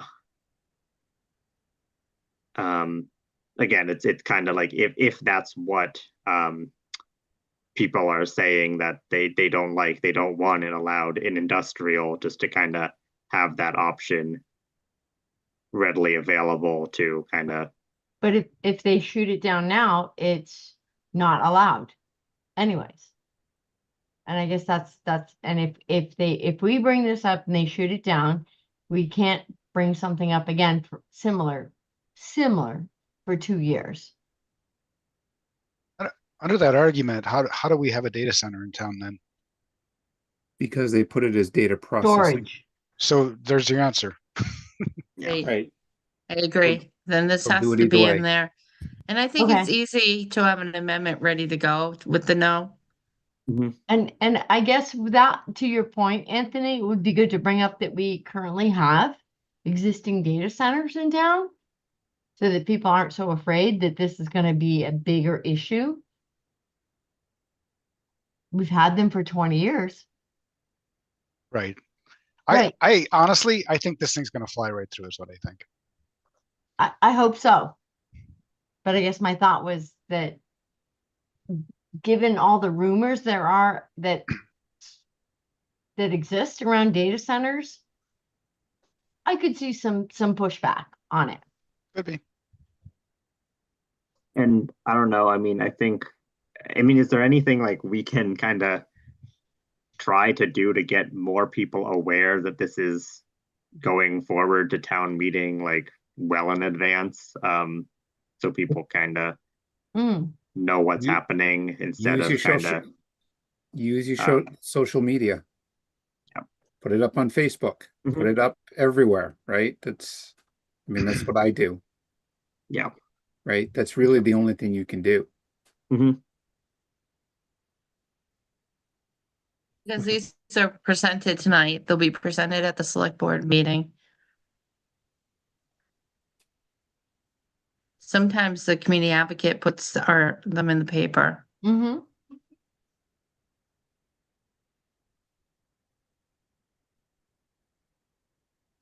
That's the hardest part is people don't read it and then they come to town meeting. Right. Right. But you never know which one is gonna, like Anthony said, this one could fly through and then like something easy like the drive-throughs on the banks will fail. Right. Right. Or a 5-foot buffer on driveways. I'll never forget that one. That one was my first one. And we said, oh, be easy. Take this one. Give it to the new guy. Yeah. It'll be easy. You've definitely proven yourself, Bill. So, Carter, you're volunteering for these, aren't you? We'll give you the easy ones, Carter. Okay. These are the easy ones, Carter. Should we move on to the next one? Yes. Sure. All right, so you can remember this. This, of Mhm. course, we already held a public hearing for this in the fall. So this would create the hospitality overlay district, pretty much for White Cliffs. It would include 4 parcels. 2 of the parcels are the White Cliffs property, and then 2 of the parcels are associated with 1 East Main Street. So it's 1 East Main Street, and then there's an undeveloped lot identified as 3 West Main Street. So as you can see, the White Cliffs Mansion itself is within the yellow district, which is a single-family residential district. So what this article does is it creates the new hospitality overlay district, provides the alternative to the single-family zoning, enables that building to be reused. So far, we have been unsuccessful reusing it for its permitted uses in the residential C district, which is either single-family or 2-family. So it identifies a variety of uses that would be allowed by right and by special permit from the Zoning Board of Appeals. These uses were specifically chosen because they are compatible with the historic structure and the abutting commercial and residential uses. It sets density and dimensional requirements, site development standards, and off-street parking and signage regulations that are identical with those in the abutting Business East District. It specifies that any development requires review by the Design Review Committee as well as site plan approval by the Planning Board for by right uses and the Zoning Board of Appeals for special permit uses. And it advances a variety of goals and objectives in the 2020 master plan, which are listed here. promote the redevelopment opportunities for vacant and underutilized commercial and industrial properties, explore ways to incentivize restoration, rehabilitation, and beautification efforts for historic properties, and repurpose surplus town-owned buildings and facilities for community needs. Any comments on this one? I might have a question on, is there a way to put in the bylaw, adding, and maybe this would be a condition for the planning board, but mitigation factors for abutting residential properties? Because I do see a lot of impact on those properties that, even though this has been allowed in the past by special permit as a hospitality, it has been a number of years, and I think there's going to be a significant change in the residential atmosphere of the abutting property. So are we able to put in conditions through the planning board that we should mention for noise, traffic, light, and just hours of operation? Well, Chris, all of those things are looked at as part Yeah. of the site plan approval process. Right. And so that would be the opportunity to put conditions of approval. I agree with that. And maybe that's something to mention in the summary. Okay. Yep. Anybody else? And I can't see if there are any participants in the audience. Can you guys see that? I saw that there was one, but Oh. not, no. Yeah, someone has there's a their hand up. raised. Yeah. Yeah, lowered. Please state your name and address. Good evening, Planning Board. It's Lisa Maselli, 13 Maple Street. I've been looking forward to being able to make a statement tonight. I'm concerned about a couple things. The by right words bother me, and the total movement of the property being made into commercial simply by this bylaw change or overlay. And I agree with what Millie was saying, that there's a big residential section all the way in the back, where it's very close to, that will be changing by having this as blanketed as it is. Just remember, if that this is an overlay, so the underlying zoning is still residential C. So it still allows the residential uses that are allowed in the residential C district. But it also allows this added variety of uses. Yes, but how does that protect the residents, adding this allowed uses? That's my question. Because it requires design review, and then it also requires site plan review. So any sort of development triggers those approval processes. And there are a variety of uses that are special permit uses, such as an inn, a conference center, a restaurant that would include alcoholic beverages, and other uses that would be accessory to a permitted principal use allowed by special permit. So when they build their little chapel, that's going to be a use that's allowed. So the assembly hall use is in the by right process. But once again, it would go through site plan approval and design review. But it's in a by right. So those are the things that I'm concerned about, is when it gets into a by right, it's like, well, we can modify it, but we still have the right to put it on there. So I do think that there should be more stringent things that are happening where an overlay is great, but I don't know. I just think I think it's a pretty big sweep. It'd be nicer to limit it.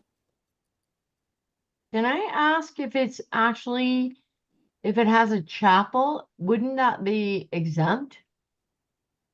Well, if it's a non-denominational, so if it's not affiliated with the church, then it's not a Dover amended Ah, protected okay. use. Okay. Okay. Um, if I remember, because we're doing the overlay because we're not including a lot of other business uses that are allowed in the business district because we didn't want any bit like all businesses to be allowed where it's residential. So we kind of picked like a much narrower list of business uses that would be allowed here, right? Correct. I mean, this has been functioning as a slight slash hospitality event place for close to 100 years. No, not necessarily 100 years. Yeah, Just, I think it was close. from the 1940s to 2014. yeah. So the other thing too is the traffic impact. Where is the traffic impact study for this? Is it just, it doesn't matter? Because this is coming into an area that is very, very close to needing a stoplight and traffic concerns. So how is that going to be addressed? That's required as part of site plan review. And traffic study is necessary, correct? It would be necessary, yes. Yeah. Because in the past it was in this area, but I haven't seen any traffic studies done in quite a while. And what would that traffic study do to help the area? Would they be responsible for taking care of that, or would the town be responsible? So they would have to develop a traffic impact study, and then that would be reviewed by our new engineering consultants that has traffic engineers on staff. And if it is demonstrated that they will negatively impact the traffic flow, then they can be required to do mitigation. Of course, Route 20 is under the jurisdiction of Mass Highway. So it would be up to Mass Highway to require those offsite improvements. Like we couldn't, the planning board couldn't mandate that they put in a street light if Mass Highway is not on board with that. So everything would have to, so Mass Highway would also review that traffic impact study, and they may require mitigation. So how can we get some of that language in here? Because when we were doing sidewalks, 120, there was talk first that yes, that the person developing the area would be required to put in a sidewalk. And then they didn't bother to have them do that. They would just, oh, I'll waive that. You don't have to do that. And Hillside Grill was one of them, and a couple others up there, the Seven Monument Place. So The regulations are already in place. It's up to the boards to enforce those regulations. So, you know, the planning board or the ZBA, as the case may be, has the right to waive things that they don't feel are necessary, or they could require them to be shown on the site plan. And if they're not shown on the site plan, they can require them as conditions of approval. So that's, again, I'm just trying to do the correlation between the sidewalks and the light. So anytime anything's done in 20, shouldn't there be a letter in advance to the DOT asking what can and can't be done before they start building and that sort of thing and run into problems? I mean, I really think that would be helpful for everybody to get an understanding in advance from what the state's view is on the project. So there certainly can be pre-application meetings with Mass DOT. But without having an application, No. that meeting really can't happen at this point. It's too preliminary. Yeah. But you can't put that in as part of the requirement, like in an application, that would also be one of the things that would be required. So that could be a condition of approval. Before you give them the yes, you can build here. Yeah.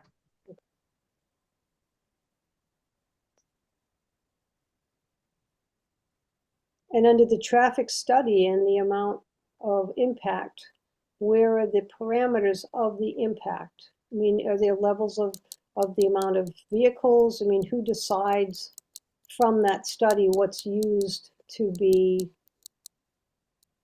the standard? Like how many The cars get permanent, yeah, intersection? ultimately the permitting authority is deciding that. But it's a percentage of change, right? Yeah, like for example, so if they're doing a traffic study, say it's an event venue and all of their events are happening on the weekends, Mm-hmm. then of course, the traffic is lighter on Route 20 Right. on the weekend. So ultimately, the traffic study may find that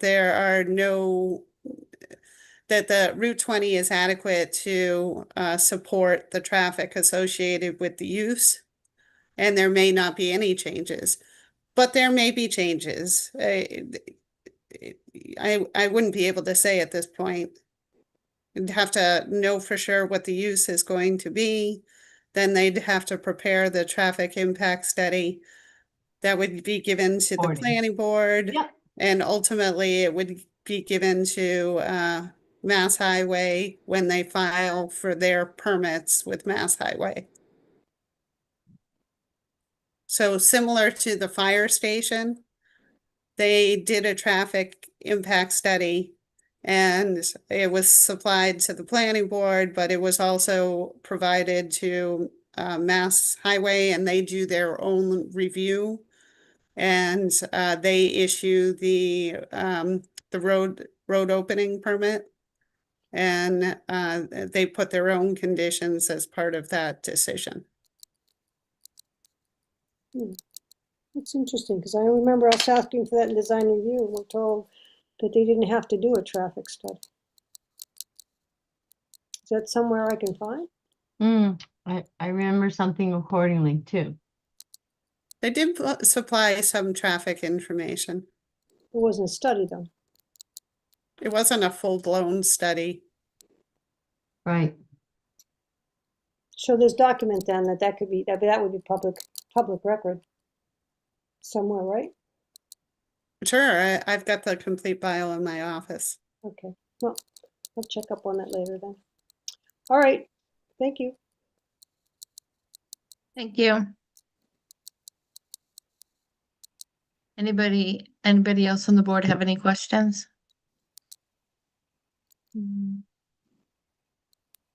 So just everything related to the bylaw and the map are all one article. Yeah, so this is another thing that I can do with the other articles is I can do a separate slide for each article if you think that that would make things less confusing. So in this case, of course, and I've done that for other more complicated bylaws. So in this case, it's not allowing me to go backwards for some reason. Let me escape out of this. So I have the slide for the map, and then I have this slide. So I could do the same for the articles in the front. So I could do 3 different slides, even though they're all lumped together in the same article. Do you think that that would be better? I personally do. Yeah. Okay. I think for the housekeeping article, first one, maybe that makes sense, but I do think those should be 3 separate articles. The housekeeping one or the one after that? Are you talking about this the one one being after this one to 3 separate? keep those 3 separate votes. But again, we can talk about that when we go through all of them. Okay. So Uh, I guess I'm not sure where the home occupation uses by right falls in line with this. So it was because they were changing, so these were all changes to the use table. So that's why I grouped them together in the same article. Right, but with those pictures, I don't see the connection. Well, what I can do is I can do a separate slide with, maybe a picture of a single family home. And then I can do a third slide with a couple of different local banks with drive-throughs. So they can see that this is something that we already have all over town. And I think that would be more less confusing. Okay. I think they have to be separated. I think there are three totally different articles. And I don't disagree with that, but if we're presenting it as one, I think we need three different pictures. Okay. I'll do that. Guess we'll have to vote as a board I what we want to don't do. I don't love that these are being lumped together and that we're being, I would say, constrained in our desire to bring forth significant and valid warrants.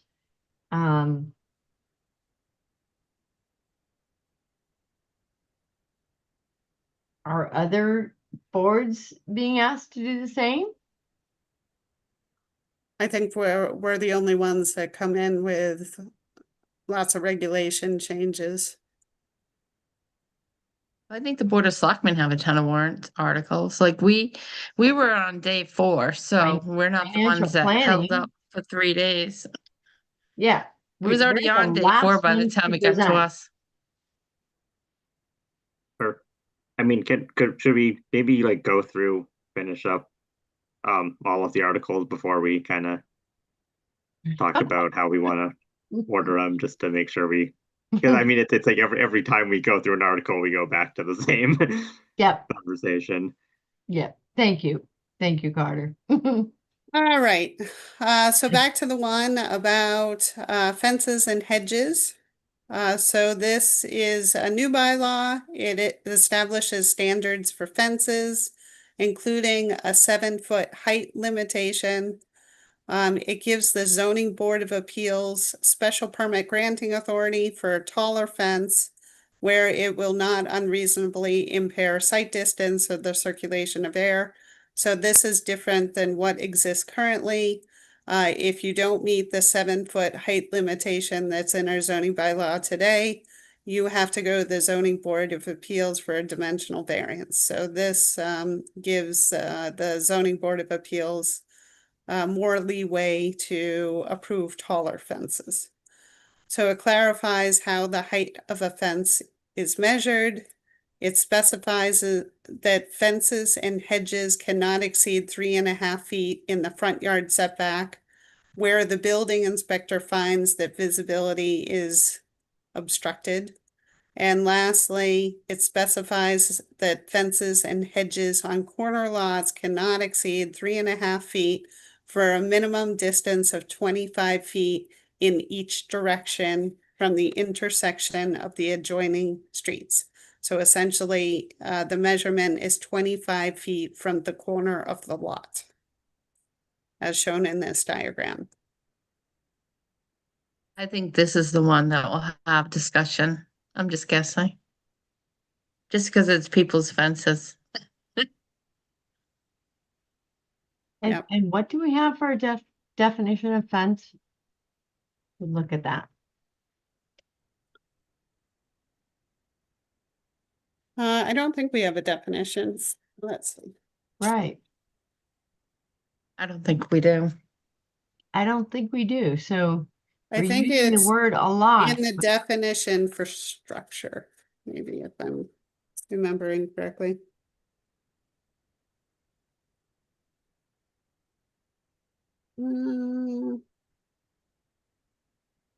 Yes, It's in the definition for structure, which says a combination of materials assembled at a fixed location to give support or shelter, such as a building, retaining wall, which retains more than 4 feet of unbalanced fill, tent of 120 square feet or more, and for the use of 10 or more persons, reviewing stand, platform, fence more than 7 feet in height, sign, flagpole, recreational tramway, mast for radio antenna, or the like.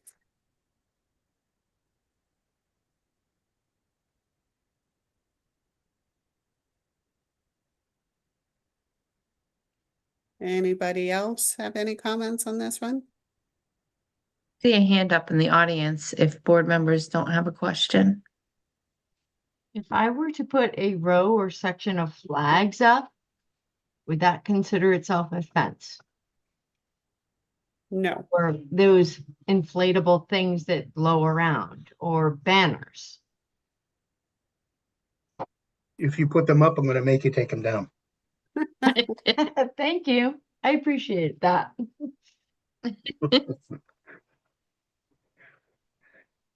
And I would Okay. probably write that up as a distraction to traffic.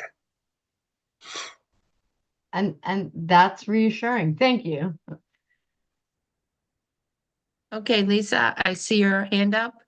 Can you please state your name and address again? Lisa Maselli, 13 Maple Street. Thank you again. Glad it's a public hearing. I don't want to be a bother. There's a couple of questions that I have. Obviously, a lot of people will have questions on fences. On the older homes, I think 3.5 feet at the front of my house. If I want a taller fence, I think I should be allowed to have a taller fence in front of my property. My house, being an old one, used to have tall fences in front of it. How does this change my right to have that?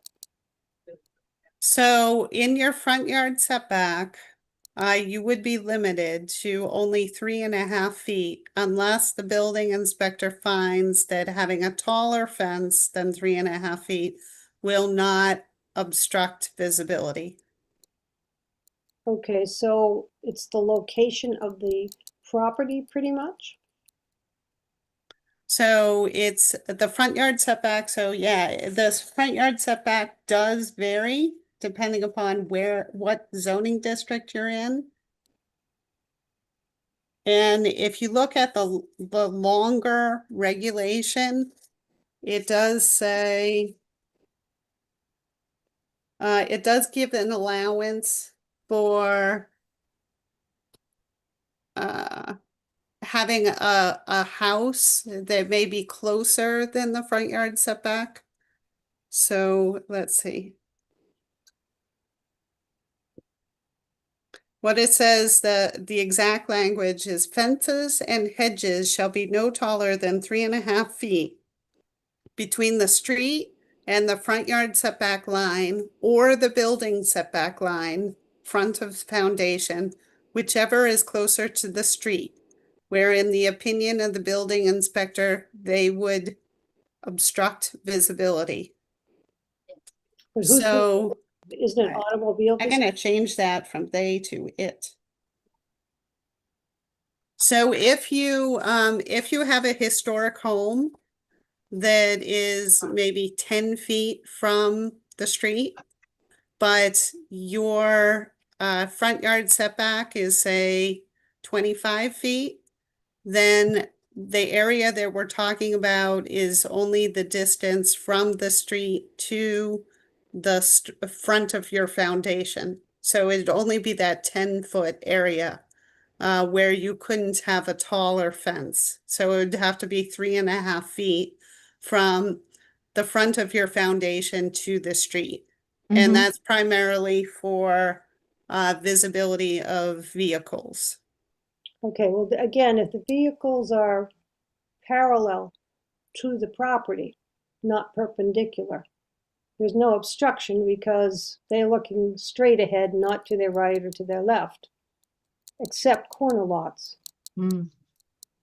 But so in that case, so say you don't have a driveway, you just have your front yard, then the building inspector could make a determination that having a taller fence within that area would not obstruct the visibility. So what if you do have a driveway though? Is it the driveway that you're concerned about? So the concern is that cars that are traveling along the street aren't going to be able to see a car pulling out of the driveway. And the car pulling out of the driveway isn't going to be able to see cars traveling along the street. Yep. Well, I don't know that I can agree with that. If it's in the center of the area, not at the corners, like snow, you have the same problem with snow when the snow gets up to so high that you can't see around the corners. But in my case, of course, I have two tall dogs. When they stand up higher than 3.5 feet. And if they want to jump over the fence, to which they're supposed to be behind the fence to keep them and the people walking on the sidewalk safe, then the fence has to be higher than 3.5 feet. So if you had a chain link fence and it's 6 feet tall, then you can see through the fence, so you're not obstructing visibility. So it's a So stone. you could have a chain link fence up to 7 feet tall, and that wouldn't be a problem. So it's really the being able to look through it. So a solid fence is what you're saying. Correct. Okay. So just again, for an example in clarity, on East Main Street, there was I think it was a two-family, or I don't know what you'd call it, but one of the entrances comes to East Main and the other entrance goes on to 20 Main Street. And the one on East Main, I know, has a high solid fence in front of it, which makes perfect sense because they're so close to the road. It gives them a little bit of privacy. Yeah, so that is what this regulation is trying to discourage. Mm-hmm. Is solid fences that are like right off the sidewalk line. Mhm. So, people may be walking along on the sidewalk and the car pulling out of the driveway isn't going to be able to see them because there's a fence there. So that is what you're trying to avoid. And And the this, same with bicyclists and, anybody who may be traveling along the And- sidewalk or the street. is this for everyone or just residential areas? Is this It's for commercial, everybody. residential? So when you have a zero lot line and everything, and you're downtown and you're trying to put in housing back into commercial areas that have very small lots, you're taking away whatever privacy or safety that the person who lives in the building might need by doing that. You can still have a fence, it just has to be a shorter fence. And once again, the building inspector has the leeway to determine whether the fence obstructs visibility or not. So, in the example I gave, if you have, say, a white picket fence, and then there's gaps in the fence, you could probably go taller with that fence because you have the visibility through the fence. And the same is true with the chain link fence. Mm-hmm. But if you have a stockade fence, you can't see through it. So it's important to have the lower fence so that you can see vehicles coming out of the driveway. And that would be for, pedestrians, bicyclists, as well as vehicles. And this is new though. This isn't reestablishing anything. This is new. So all that we're putting on this slide right now is new, correct? Yes, so right now, in our definition for structure, we say that a fence that is taller than 7 feet is a structure, and that requires relief. So anybody who wants to do a taller fence has to go to the Zoning Board of Appeals for a dimensional variance. Mhm. So we do already have the 7-foot limitation in the zoning bylaw, but that's it. So this regulation is addressing a problem that came to the Zoning Board of Appeals where there was somebody who built a 7-foot tall fence. It was actually exceeded 7 feet within the front yard setback. And it also was taller than 7 feet. So they were trying to get a dimensional variance. So what became clear as part of that application is there was confusion about how to measure the height of a fence. And also, there wasn't any guidance about how tall a fence can be within the front yard setback. So this is meant to address that. So, did you establish in writing that your 7 foot is supposed to be at the rail and not at the top of the post?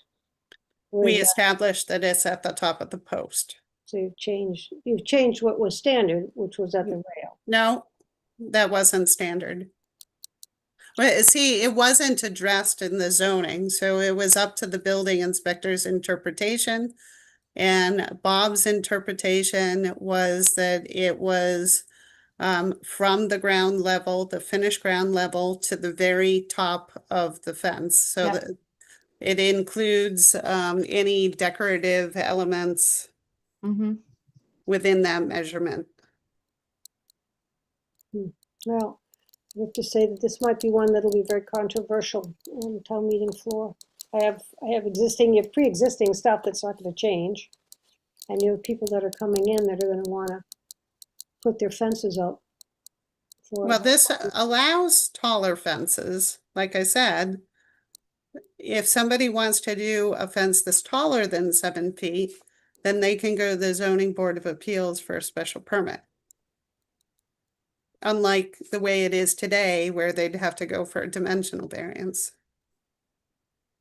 And to clarify that, what's the difference between one and the other? So if the grant of a dimensional variance requires demonstration of a hardship owing to soil, shape of the lot, topography of the land. And that can be a difficult bar. Unless you like build something that's got ledge or something so that you have to go up ledge. Can't get rid of ledge, so you have to go up and over areas where the ground is higher. Not everybody has flat lots. Correct. So, but that's from the ground. So if the higher spot is still higher in ground, it's going to be 7 feet from the ground up. It's not going to be 7 feet from the top, straight top of 7 feet. So existing fences would be grandfathered. So this would only apply to new fences. Okay. Well, I think 3.5 feet is too short, but it's good to talk about because there'll be lots of it when the time comes. Thank you very much. Thanks. I actually see another hand up. Suzanne, I will unmute you. Do you mind stating your name and address? Hi, everyone. Susie Sislicka, 8 Emerson Road. I am not calling on behalf of the zoning board, but I'm calling as a member of the zoning board, if that makes sense. So I was actually one of the people that I think, Lori, you can correct me if I'm wrong. I think she had said, is there anything else anyone can think of that would be good to cover at annual town meeting? And I think I said, during this meeting where we covered the fence height, I said fence height because we really struggled during the meeting about fence height, and even with Bob can verify too, it was really hard for us, and we did all we could for the applicant. So I do really would like the fence height to be defined. And if we could very much clarify, and I will get up and speak on that at annual town meeting. We all know that I'm not afraid of the microphone. However, the one thing that was added that I am afraid of is the hedges. And this is why I got confused, and I just want to give you a heads up on it. And I did email Amy and Bob and Lori about it as well. And I don't know if it would be an option right now, and you guys can discuss it. I have written zoning codes for towns in the past in New York from the lawyer side. So I said that maybe you could do the same exact bylaw, one for a fence and one for a hedge, might be easier. Because a person could come in like, when does the hedge become grandfathered in? So if you have a fast growing hedge and it meets the specifications that are listed here, and then 3 months down the road, it doesn't. And the person says, well, I planted it. And when I planted it, it met the specifications. But now it doesn't meet the 3.5. And they're like, well, I didn't know that I bought a fast growing hedge. And even Bob said, like, what is he supposed to do? Walk around with, something that cuts off the tops of hedges. The meeting became, it just became really funny because we're like, how will we control this? Is Bigelow's going to start pushing slow growing hedges? To say, like the zoning code now has us in it. So we only want slow growing hedges, because otherwise once it exceeds 3.5 feet, you're going to be out of, you're not going to be in compliance anymore. So that's where, in my mind, I have a problem with the hedge portion of it. But I really wanted the definition for fences. If you go back and watch the meeting, you'll see how we really struggled not having a definition for the fence height, and how hard it was for each one of us. Everyone on the board, we really tried to do our best to come up with something, and we really need something in the bylaw, and we really need this to be passed at annual town meeting. So with that said, and all I could think is like arborvitae's grow super fast. So at some point, in a year, it could become out of compliance. But if you have something that grows super slow, and I'm not a master gardener when it comes to hedges, like give me a vegetable, I'm very good with it, but I don't know hedges. But if you have something that's slow growing, they're going to be fine. So like, how do we handle that? How do we handle the grandfathering? I feel like people are going to have a field day with it. Even our zoning board members kind of had a field day with it when I was trying to walk through it. So I don't know if we want to separate the two, if that's possible, and do one for fences and one for hedges, or eliminate hedges. And I appreciate, Lori, what you were saying about the hedges and how they can grow out and into the road. But I don't want the possibility that this fails to die on the hedge, if that makes sense. And I didn't know if anyone had any questions for me, since I'm also someone that was at that meeting, but that's why I wanted to call it. So My suggestion about the hedges would just be to trim them. So, if they start at 3 feet, just trim them so they stay at 3.5 feet. If you have like, for example, I have very large hedges that I inherited when I purchased my property. They're probably 40 feet tall. However, we cut the lower branches within the front yard setback. Actually, it's all along my property line. So the first 6 feet is just trunk, and then it's foliage up above from there. So that's a couple of different ways that you can deal with the hedge.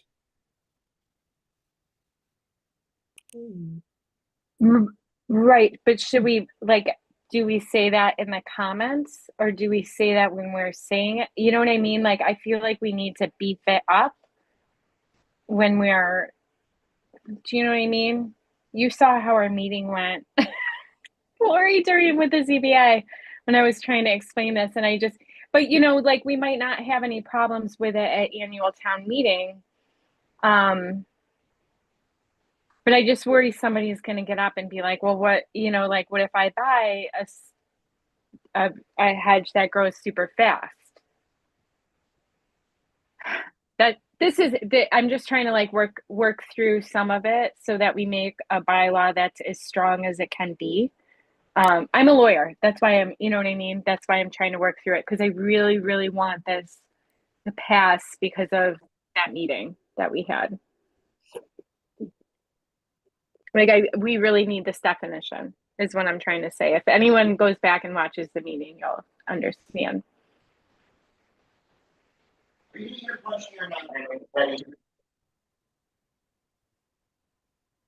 So is it possible to do a bylaw that is for a fence and then one for a hedge, or would it be too much? I probably wouldn't do a separate one for a hedge. Okay. You know, Suzanne, I appreciate what you're saying, and I can understand probably, I didn't see it, but I can understand probably how that meeting went. We've had a few of those. I think the problem is that if somebody is going to get around this by doing a hedge, they're going to get around this by doing a hedge. There's not much that I would think that you could really write into this. I feel like the hedge might be too much because we're a farming community. You know, like we have areas of town that are like out near like Green Street. You know, even though like Green Street's like one whole area of town, or out near Berlin, you know, where in my area of town, as I said, I live on Emerson Road, you know, like it totally applies. Where you don't want something like blocking a driveway or a fence, you know what I mean? Like a hedge would apply here, but like out there, it's just more wild. You know, it's just kind of part of the road in the woods, which is actually also like, I didn't think about that until just now. Like, how do you define like what's part of like, actually, Bill, kind of like your front yard too, like the trees and stuff. Well, if it's just forested vegetation, then that wouldn't be a hedge. Right. Right. Yeah, trees are a little different because you don't usually have the branches right at the bottom. So there's usually a space there to be able to see.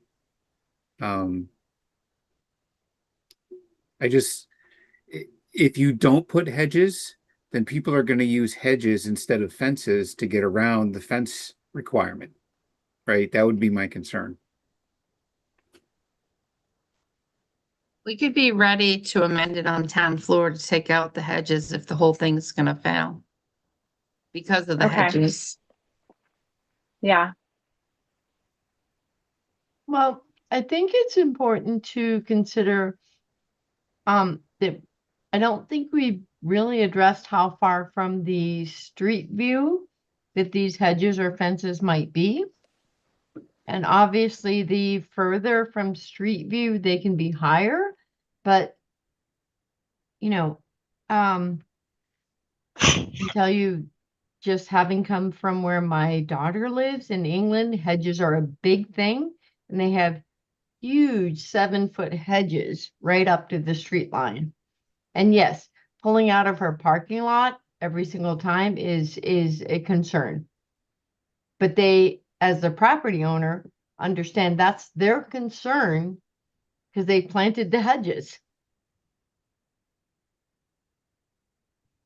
Right.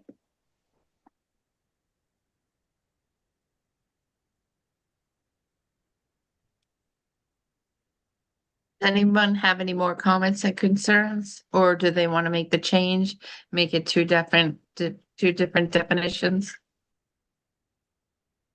I think it stays the same for me. Mm-hmm. I mean, Okay, we'll give it a go, see what happens. Yeah.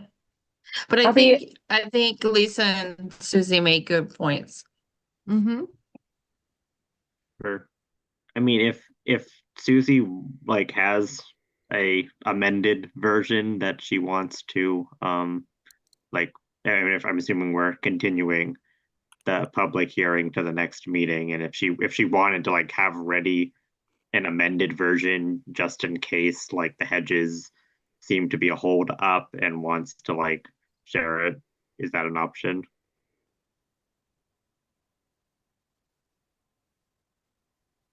Mhm.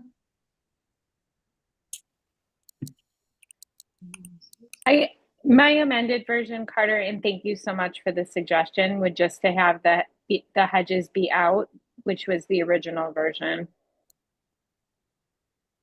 Okay, that's fine. Thank you, though. Thank you. I see Lisa Maselli. I think you raised your hand again. Yes. Can you still hear me? Am I muted or not muted? Nope, we can hear you. Okay, good. Again, the hedges are more of an issue to me too, having an older home. I did inherit a line of hedges on both sides. And I don't, just like Chatham, hedges are part of a landscaped look of your home. And I don't think that there are many walls that are made out of hedges. And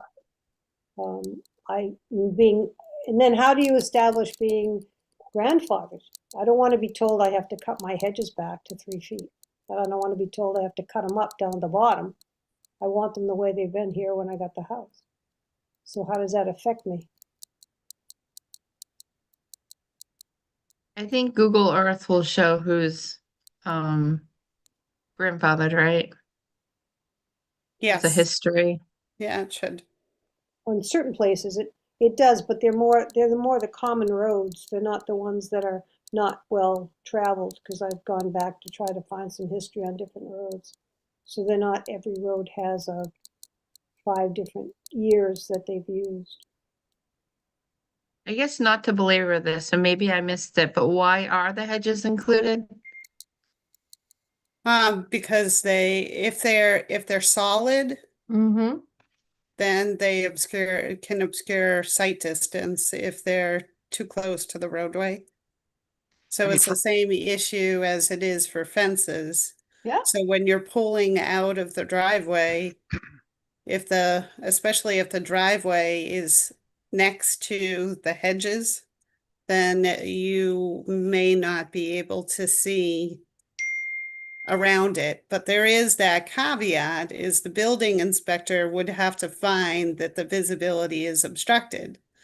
So say you have your driveway 30 feet away from your hedge, then there's plenty of visibility.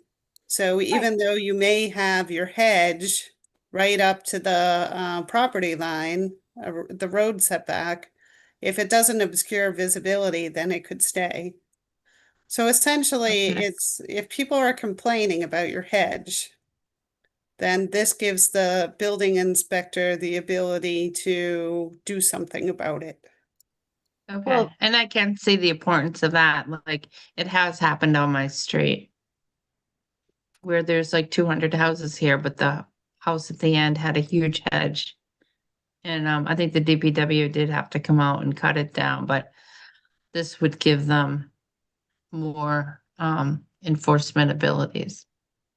To me, this is just a safety issue, and I've had situations because even on where Lisa lives, down her street, there's a fence that runs right up to the edge of the property and another road, and I almost got like side hit because somebody couldn't see me coming. There was just visibility is so bad there, and I think that I think this is a reasonable thing to have in place. I mean, honestly, ultimately, the insurance company of the property owner, where we don't have visibility, you pull onto a major street, your insurance isn't going to cover you.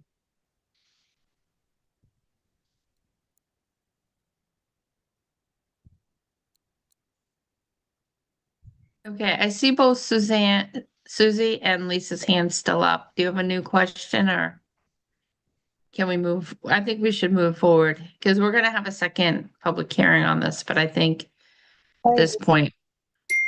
I agree. I'll take my hand off. Well, thank you. Thank you for your input, both of you. Mm-hmm. All right, so this is one that didn't make it into the packet that went to the select board meeting. And I'm gonna have to advertise for this to be included in the zoning package.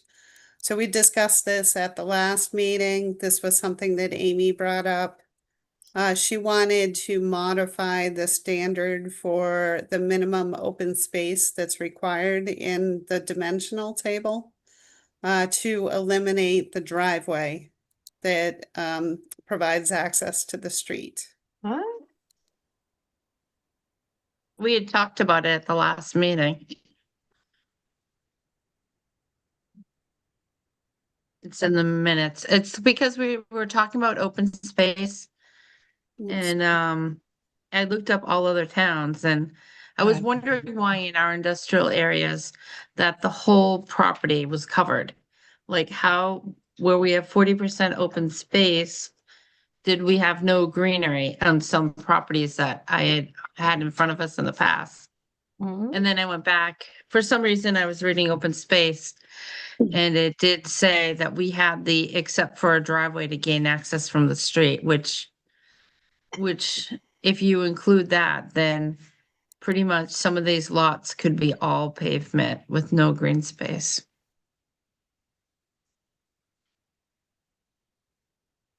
Can you show me where that is there a way to show where that applies? I could bring it up. It was, it's the cardboard place on Lyman Street and they did an addition and I'm like, how are they covering the whole the whole parcel? Right. And it was That's because open space. driveways were included as the open space. Oh, as open space. Okay. Yeah, so like we've been talking about open space and there should be a certain amount of open space on each lot. And industrial has 40% has to be open space. But for some reason in our bylaws versus other towns, we say the driveway can count as that 40% of open space. Yeah, no. So then we have no greenery. So that's what, and we had talked about it at the last meeting. And what do we have for the definition of open space on that? Just what Lori just had up. Okay, just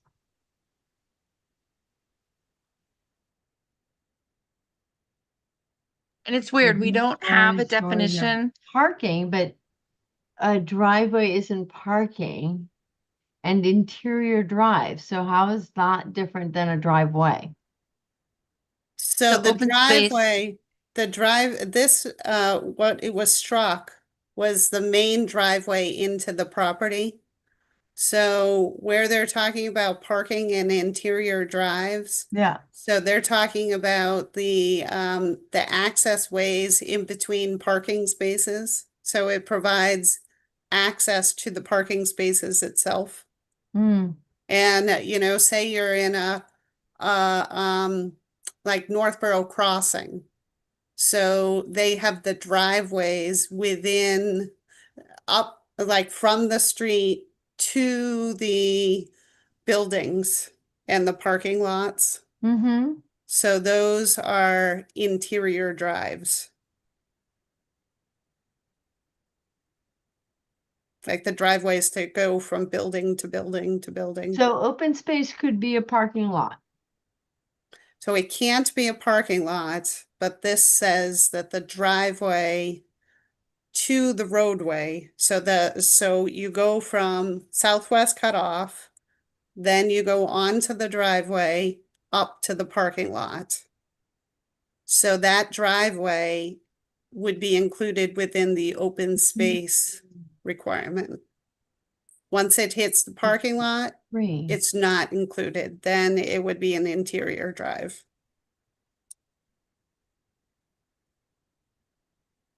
Okay. Wow. Carter? Just so, I mean, so by taking out the except for a driveway to gain access from the street, but it still says parking and interior drives, is it does that now mean it's it doesn't say whether driveways count or not? So driveways would count. So actually what we probably should do is we should say parking and driveways, Yeah. just to clarify that. And that was my confusion between meaning what was interior drive versus driveway. So yeah, I agree with that. And my other question, just so this is applying to the like minimum open space requirements of some of the different zoning district, like industrials, whatever percent, or different residential or commercial or whatever percent. It because I mean I know like open space is used to mean different things and different bylaws and stuff. Yeah, so when you look at the dimensional table, so we have a minimum open space requirement. So like downtown neighborhood is 20%, downtown business is 15%, business east 20. So that's what that applies to. And then if there's other like properties that would now become like non-conforming if they have less than that because they were including their driveway, does that then that's if they tear down the house and build a new one, are they keeping the same amount of like open space that they have to have, or would they have to now modify the site to have more open space? So they would be grandfathered. So residential districts don't have a minimum open space requirement. So it's pretty much just the business and the industrial district. And so if they do modifications of the parking, I mean, they would be grandfathered unless they trigger site plan review. And even then, it could be a modification of a non-conforming use or a non-conforming parcel. So there are avenues around for non-conformings, existing conditions. Mm-hmm.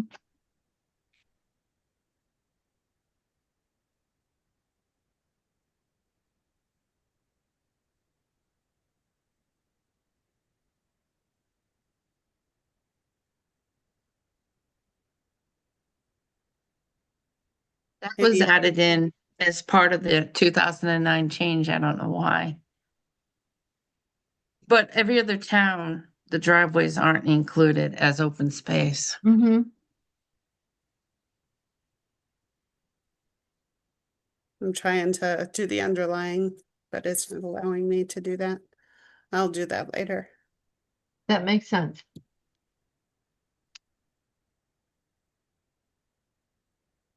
Oh, here we are. Oh. I just saw it and then I clicked away from it. I'll fix it later.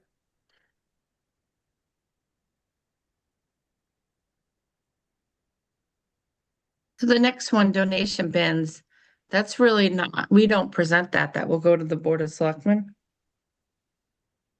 Yeah, go to so town we meeting? didn't have to hold a public hearing. I believe that you folks would probably present it because it's coming from the planning board. But you're not required to hold a public hearing on this article. So the select board holds the public hearing, and then it also would go to the bylaw review committee. But the bylaw review committee is just supposed to look at if it fits in the code, right? They're not supposed to say whether they like it or not. Opinions. And If, Bob had some comments on collection bins. Yeah, he so didn't- essentially this one, of course, establishes a permitting process for donation collection bins. Currently, we don't have a bylaw like this. It specifies that a maximum of one bin benefiting a nonprofit entity is allowed on properties in common ownership within business and industrial districts. The one exception is the downtown business district where they're not allowed. It sets standards for the placement, size, physical composition and appearance, identification, and maintenance of bins.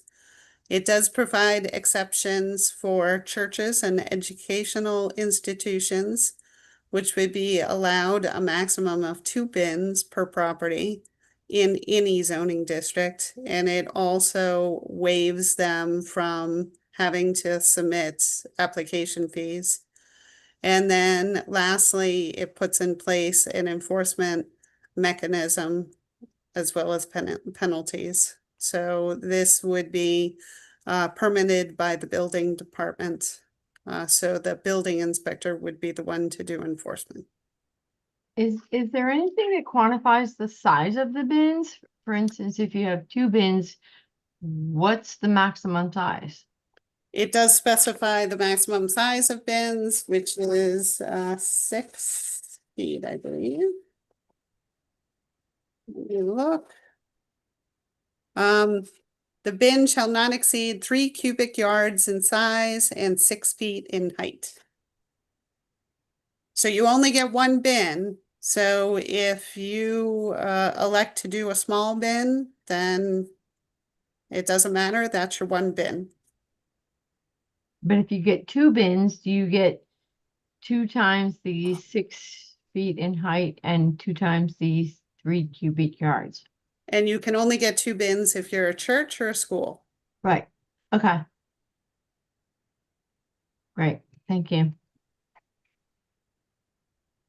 And I think, I don't know if it would be the building department or the Board of Selectmen probably has to come up with the fee, the application fees, because we just, I don't know if they should approve the fee, like each town has different fees. I don't know if they've already reviewed it. Bob? There is a recommendation for new permits and renewal permits. I don't have those numbers offhand. The one thing I do want to say is that I really don't want to see these on any town properties, including Right. the schools. Because if I have to write an enforcement order, I have to write it up to the property owner. Mm. I know the schools use the bins as a fundraising campaign. So I know Susie attended the last meeting of the planning board and was talking about how important these are for funding school activities. So is there a Well, way for the licensing to go through or the permitting to go through select board rather than the building inspector? No, the permitting would go through the building department. I guess if you want to put them in on public property, we'll have to burn that bridge if and when we get to it. And I think the only place we do say are the churches and schools. Didn't we take out municipal and just put schools? I believe so. Yeah. But even so, that's something he's going to have to address, which could be uncomfortable. I don't mind writing people up if it has to be written up. I really don't. But it's pretty awkward when I gotta I gotta write a town an enforcement note to the town administrator. Right. Right. That's what I mean. But wouldn't you in that instance write it to the superintendent's office? I would in that case I'd probably send it to 3 places. I send it to the superintendent's office, I'd send it to the town administrator's office, and I'd send it to the contact person who owns the bin, and let you guys figure it out. Yeah. Still. And I think then the superintendent would just give the PTO a warning or someone, whoever's in charge of it. Yeah. Yeah.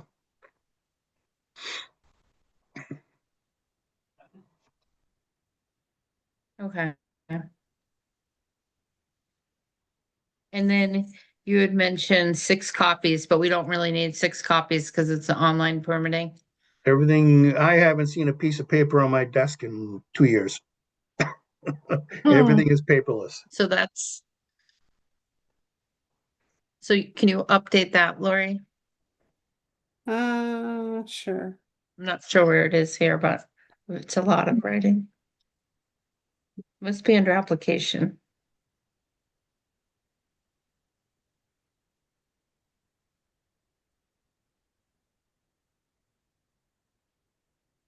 I mean, should we still have like one or two physical copies? Just as a, I don't know, fail safe if there's a long-term power outage or something like that. We spend $45,000 a year to OpenGov for them to secure and store all of our records. Okay. We don't carry paper. Just better protect that data center now. I was gonna say, are they in data centers? Yes, they are. Yep. In North Carolina somewhere? I don't know, to be honest with you. For Yeah. all I know, they're in China. Who knows? Virginia and Ohio. It's, Could be. I'm looking for it too. Maybe we'll have to do a search on the 6 copies because I don't see it. I remember seeing the 6 copies, and I made a note stating that, the permitting process is virtually paperless, and everything is stored And I in the agree with that. cloud. Yeah. So we really don't need somebody to give me 6 copies of anything. Yeah. Okay. I think I had to provide that when doing an RFP. And it seemed silly. Yeah, I mean, you've got certain places in town when you do have to give certain multiple copies, ZBA, sometimes the planning board, copies for the select board, but for the building department, we don't need that kind of paper. We'll put in the Okay. donation collection bins. Awesome. Okay, so that was the final one. Well, we have Bob here. Should we go through all of your comments, like start from the top? The first one was 709-030B2 D2, where it says several distinct principal uses. And that's on the first page of the warrant articles. Number 2. It's under mixed uses, which it's what's there now. It's not something we added. But do you think it would be better just to say with distinct principal uses versus the several? How many is several? It's talking about mixed use. Right. I guess my question on that was how many is several? What is it 1, 2, 5, 10, 20? Right. And I think Lori's frozen, at least on my computer. No, she's up. Oh. Mine must be having problems. I see Carter, Anthony, and Lori frozen. I only see you and I, Bob. You see me? You're blackened out. You're no video. I see Bill. But for me, I see Carter, Anthony, and Lori is frozen. I mean, things look fine to me. Okay. Yeah.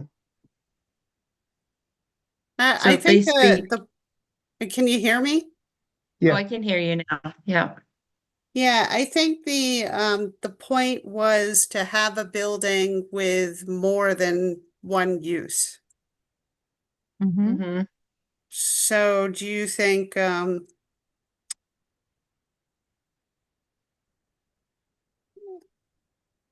yeah, so like if you think of any of the strip malls, they could have, a hair salon and a retail store and a restaurant. So there are 3 distinct principal uses. So is your point to just eliminate several and just say distinct principal uses?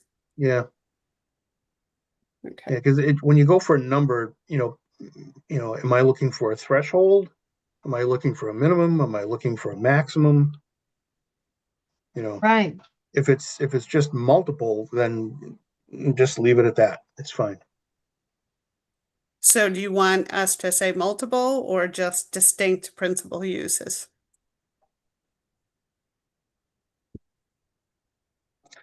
I think multiple is okay, because multiple uses are allowed on, commercial, and business properties. Maybe multiple principal uses, because distinct, I don't even know if we need that. Right. You could have two hair salons. I would just say multiple uses, Okay, Yeah. because multiple what's, principal uses. well, I would probably take out principal. What is the principal Right. use in the shopping center where Lowe's Variety is? Right. Right. Well, wouldn't you consider it multiple principal uses? Well, principal So means that a there's principal use is restaurant, a yeah, principal use is retail, and a principal use is personal service. yeah, either way, it's fine. Okay.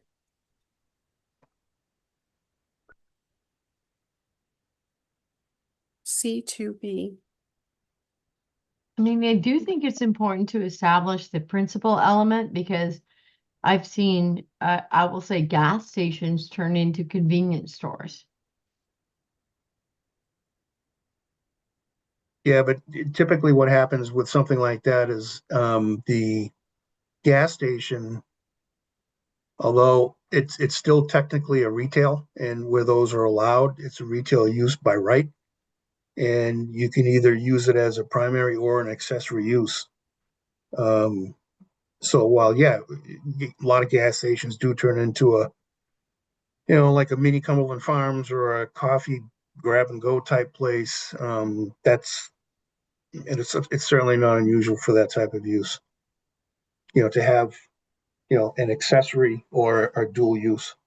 Or even, I will call them auto service stations that sell gas and then they turn into, they have alcohol, or they have a Subway, or they have a collaborative, but not initial.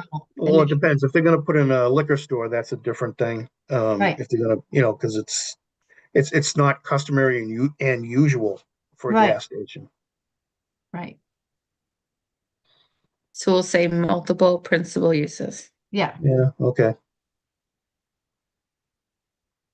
Okay. So for the second item, you said need to clarify, define access aisle and entrance. So an access aisle is that travel way in between parking spaces. So if you're in a parking lot and you have parking spaces on both sides, Mhm. then you have the access aisle in the center. Right. I don't know how to say that any differently. As long as I have it in my head, Okay. and I know what I have to deal with, Mm-hmm. I'm okay. Mm-hmm. Okay, so does that answer that one? Yeah, it's fine. Okay, so number 3 was assembly hall. Hmm. Should it include language for restaurant, deli, brewery? I would think that the restaurant, so say you have a restaurant with an assembly space, then Mhm. that would still be a restaurant. Okay. So like if you had a special event space that's part of the restaurant that's not Mhm. typically open, except Mhm. if they have like a bridal shower or something Mhm. like that, Mhm. then that still would just be a restaurant. Okay. Well, Kind of like, Romaine's. They have that room that's off to the side. When you go into the restaurant, you go all the way to the left, and there's a room that they can divide off from the rest of the restaurant. So if you wanted to have a private dinner, or if you wanted to have a private birthday party, or maybe even a baby shower, they could do that. You know what Yeah. I'm saying? Yep. home occupation allowances. Um, I- oh, I sorry. would think it's for owner occupied residences only, because if you look at the bylaws, that's what it says, right?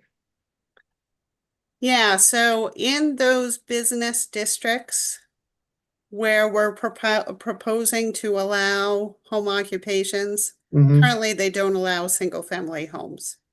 Right, but there are several there.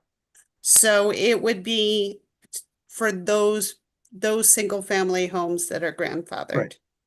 Typically, and what has been in the books forever, is that any home occupation is allowed only if the particular building is owner occupied and not a rented unit.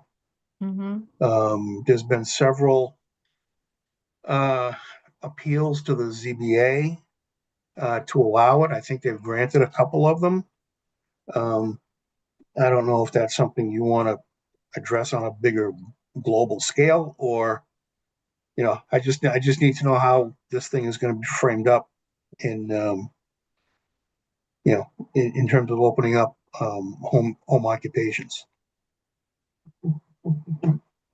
So your concern is a non-owner occupied building with a Mhm. home occupation entity. Right. Say, Okay. for example, somebody rents a house in Yeah. this district, and they're I don't know, a dressmaker. Yeah, sure. It's a pretty benign use, but you don't know if it's a guy doing mechanic work, or if he's doing some sort of a contractor, plumber, electrician, or something like that. For the rest of the town, any type of a home occupation is required to have owner occupied. Would it be called a home occupation if it's not their home? Well, it's their home, but it's not their property. Yeah, okay. Sure. I think it should be owner occupied, just because I think it opens up a new door of people buying properties to rent for like a business use. That's Where a home occupation was meant for someone to be able to work out of their home. Yeah. correct. I agree. Correct. I agree. So I think it should stay owner occupied, because that's what most towns do, and that's what Yeah. I've seen, and that's the whole purpose of it. I also think- just think, or I mean, it's whatever like is considered, like if we wanted to change that, I think we'd probably want to include more in the bylaw to change that, but I don't think we're proposing that Yeah. right now. Yes, I agree. So I think it should be owner occupied as a home business. That's what it says right now, so we'll just leave it as is. They're still allowing the home occupation in these new zones, but it has to be owner occupied. And then I think we covered the other. Do you think, Bob, that we've covered all the other comments that you had? I believe so. I apologize. I don't have the notes in front of me. Okay, the so next one was data centers and then collection bins. we did both of those. Yeah. Yeah. And your comment about, I don't think town-owned collection bins is wise, which I I'd prefer not to do that, but Yeah. understanding that it's a fundraising tool for the kids, I really don't want to stand in the way of that. And Sure. we'll have to ford that stream when and if I have to. Yeah. It's like I said, I'll have to shoot an email to the superintendent or the principal or somebody in charge. Hey, we need this. I'm not about to take the town to court. Yeah, tighten it up. Okay, so it seems like we made it through all the bylaws. Amy, I did receive some comments from John Eichman today. Mhm. Okay. They were pretty minor. I could probably just go over them pretty quickly if you want, or I could just modify things and we can talk about it at the next meeting if you prefer. Maybe we do that since it's 9:10. Is everybody in agreement with that Lori can send us out John Eichman's modifications? Yes, please. Yeah, if you Yeah. don't mind sending those out, we'll review them and give them a chance to digest and talk about them at the next meeting. Good. Okay. All right. Do we want to talk about breaking up the bylaw? Or actually, everybody, we can decide that at the next meeting too, if we want to break up that one bylaw that we seem to have an issue with, merging it together. It was the drive-through bank with the home occupation and the assembly. And it is 9:10, so I think maybe we go back to that at the next meeting since we're continuing it. Yeah. And next Um, meeting, we can vote. Just one suggestion, Lori, if Stephanie is the one making the suggestion, maybe if we could ask her to be at the next meeting Okay. so she can And give us I her, thought we her were looking reasons at why. 2 bylaws to break up.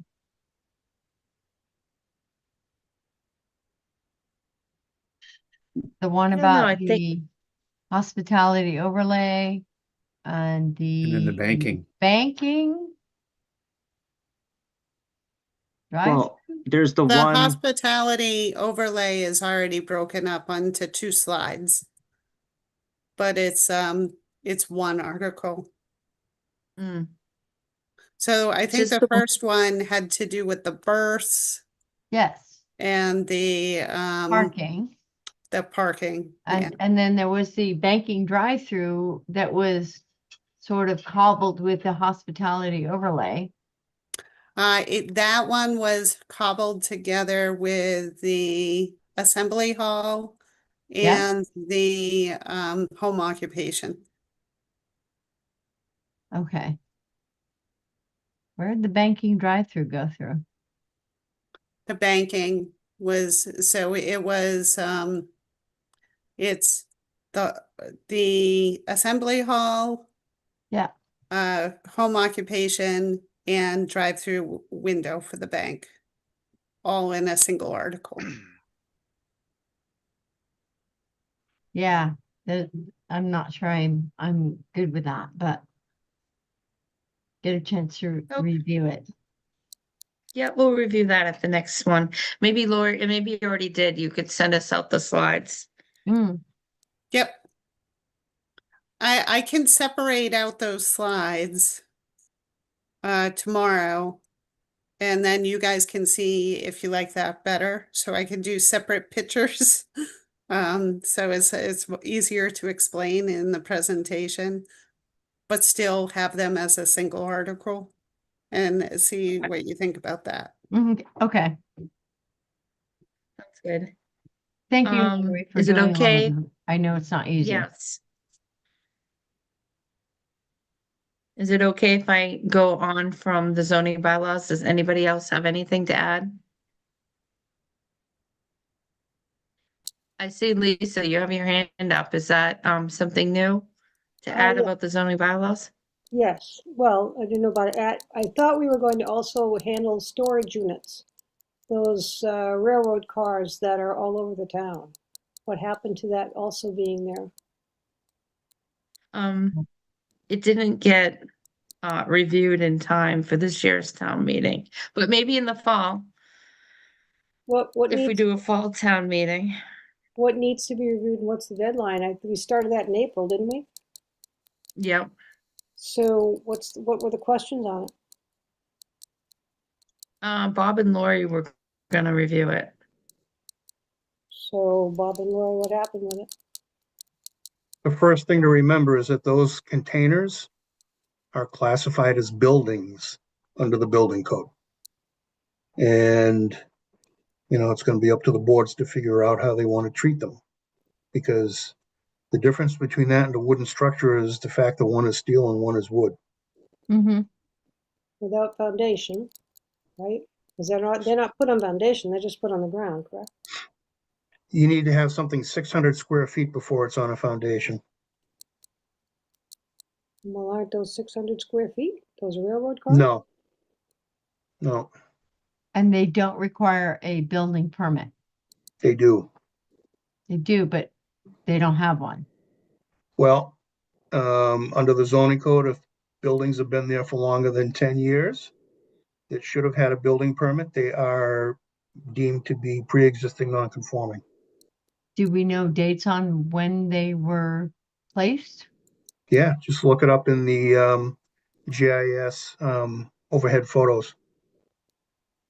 So we have, I mean, it's more downtown. They're becoming more and more prevalent, but in the downtown, they're growing as they're being placed everywhere. They're not attractive. I was kind of surprised because metal I thought was not a building material that we were in favor of. It's not Metal. illegal. So how do we make it this way? How do we move forward? That's what I'm asking. Well, somebody's got to come up with some ideas. I'm not the one to write the rules.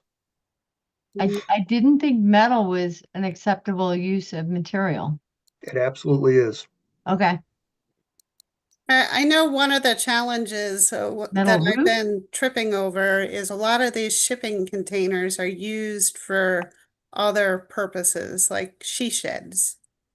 And so, like, from my perspective, like, I'd like to research it more to see how those are treated versus storage containers, because I don't want to capture things like that. I don't think that's what you're trying to do, but I'm concerned that the way it was written would capture those. Well, it was, I mean, wasn't there a framework already put together on this? Not that had any traction to it. So right now I have one that's in my backyard next door to me that I have to look at all the time. It looks like I'm in an industrial area because it's not one that's been converted to look like something unusual, because I have seen those and they are pretty interesting. You have to remember it can be used as a storage shed, but where it is being used as a storage shed that doesn't require a permit, there is no requirement about how pretty it looks. Well, if it doesn't require it because of size, what constitutes not requiring a permit? 600 square feet. So if people just want to put up their own little sheds in the backyard, as long as they're not 600 feet, they don't need a permit. Well, there's a rule for the residential code, there's a rule for the building code, and there's a rule for the zoning code. If it's over 120 square feet, then it has to apply for the zoning code and meet the setbacks. And that's all it needs. And metal roofs are allowed? Absolutely. Under the zoning code, any material that is allowed by the building code is okay. But that could be changed, can it? You can Only make if you want to take it to the state. Oh. Well, I'm disappointed that we didn't spend time doing that this year. We've been talking about this for a couple of years now, and they're growing and they're becoming very popular, and I don't know why they're being given some extra leeway just because we have. Honestly, I've never seen one as a she shed. I've seen them used as animal usage. They make them out of she sheds. There's a couple of them in Massachusetts already that are single family homes. Yep. There is a company that makes them and converts them into a hydroponic organic vegetable growing facility. Yeah. And you have one at the old Pepper's place. Yeah. It's a 40-foot trailer. There's some electricity, there's some water on it, and it's a high density grow facility where they can grow vegetables and herbs all year long with zero soil. Well, I do like the idea, but I do think that they have to be put in places that are allowable, not just allowed everywhere. So I think there has to be something written up for that. Well, you have to make it fit within the zoning and building codes. I'd love to hear your thoughts on that, Bob, at some point. On what? Basically how we can sort of collaborate between the usable functionality of these and creative use, and maybe discouraging them as storage dump sites in the center of our town. Well, I think that's in terms of limiting them as to where they can go because they don't look right for a district. I think you're going to have a pretty uphill battle. That's just my suspicion. These containers are very plentiful. Mm-hmm. I do have 3 or 4 places in town that is on my radar to write them up because they have grown into big structures, commercial structures that do need permits and site plan review. And they put them up anyway. And I just, with the volume that I'm currently working with, I haven't gotten to them yet. I'm being perfectly honest. But they're here to stay. Well, if there's any way we can help that process for you, I'd love to hear about it. Yeah. Sure. So No worries. in all districts under 709-020, it says exposed storage areas, machinery, garbage dumpsters, service areas, truck loading areas, utility buildings and structures shall be screened from view of the abutting properties and streets using plantings, fences, and other methods. So it seems like anyone that went in after 2009 really should have been screened from view if it's in a business zone. It's a general requirement in any zoning district except for residential. So we can look into that further too. All But right. it sounds like even if they go in, they should be screened from view. An added residential, I would think, since that's becoming very popular. Mm-hmm. Because I would think it would fall under utility building and structure. And storage area. Not a storage area. It's a building for storage. So that would be a utility building and structure. Mm-hmm. Okay. Well, we'll definitely work on that. Thank you very much. You all did a great Um, Thanks. Are we doing also the hotel, motel, and conference center? I don't think we decided not to go forward with that, but I know it wasn't mentioned today. Mm-hmm. I thought that we decided to table that because the location that would have it would not be appropriate. So I think that where you wanted to put it was deemed that the size of the lots wouldn't be capable of handling that use. Well, actually, I see it on number 2 under the use sections. The hotel, motel, conference center was changed from no to special permit. See? Let me see. It's under the use table section on the bylaws. Changes. So I think it's there. Maybe it just has to be added to the slide. Which article was it?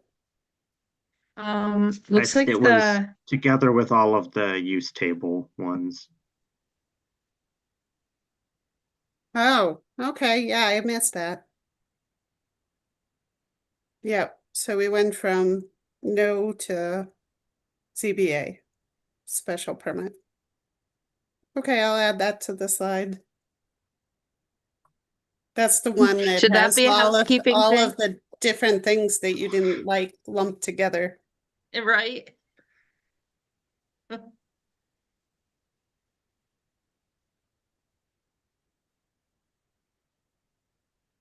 So do you want me to do a separate slide for that one? I think it should because it. Yeah, I mean, I still, I guess, yeah, I'd be saying it should be 4 articles now instead of 3, but, you know, if we, I mean, we can talk with the town administrator or whoever kind of wants us to consolidate, or if any of those we aren't necessarily urgent and don't need to go to the spring if they want us to cut back, but I definitely want them voted on separately. And then the cultural use, we changed no to yes in the business south and the industrial district. So that should be added too. And that one would be together with Assembly Hall, I think. Because we were talking about, because we wanted to try to make some of those consistent and they were similar enough to each other. If I remember, that was what we said at previous meetings. Well, maybe I could just add those together on the same slide as the assembly hall. Mm-hmm.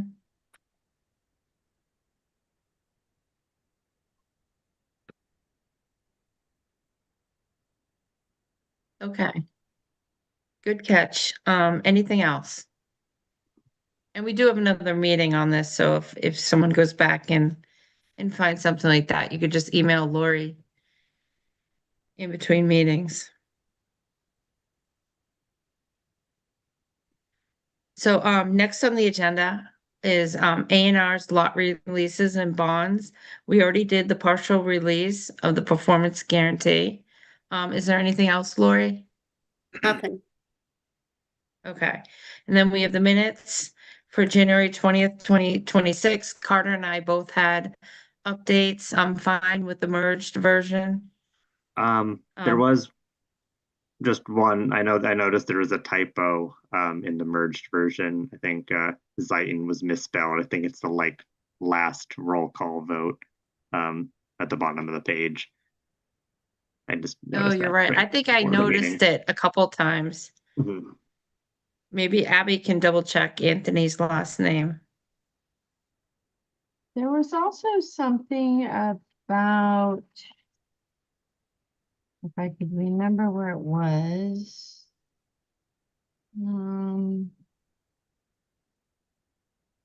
About AI. Mhm. Or was that another meeting? Sorry, I might be confusing that. Yep, that was that was like the one thing I had added. Where was that? Because it said fully human did not something. Oh, yeah, I wasn't sure how to word that. It seemed like it was missing a word or had a incorrect word, and I unfortunately don't have the printout of that. The last sentence on the fourth page.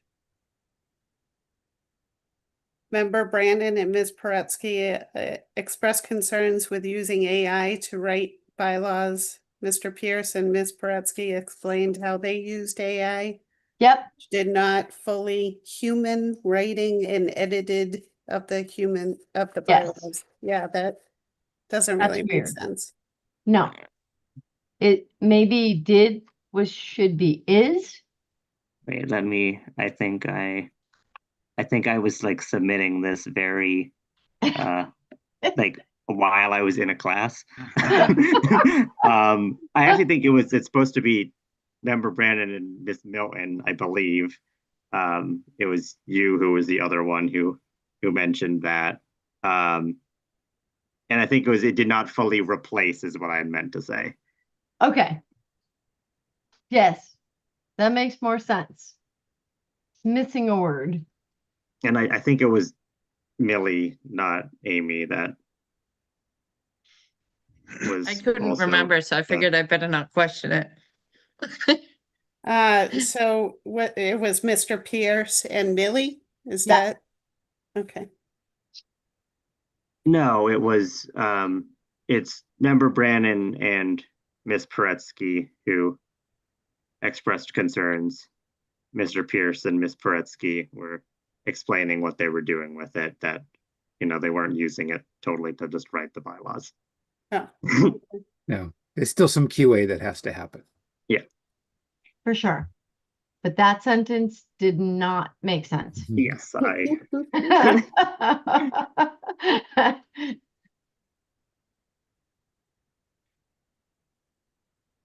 Okay, are we all set now? Yes. Does it make sense? Okay.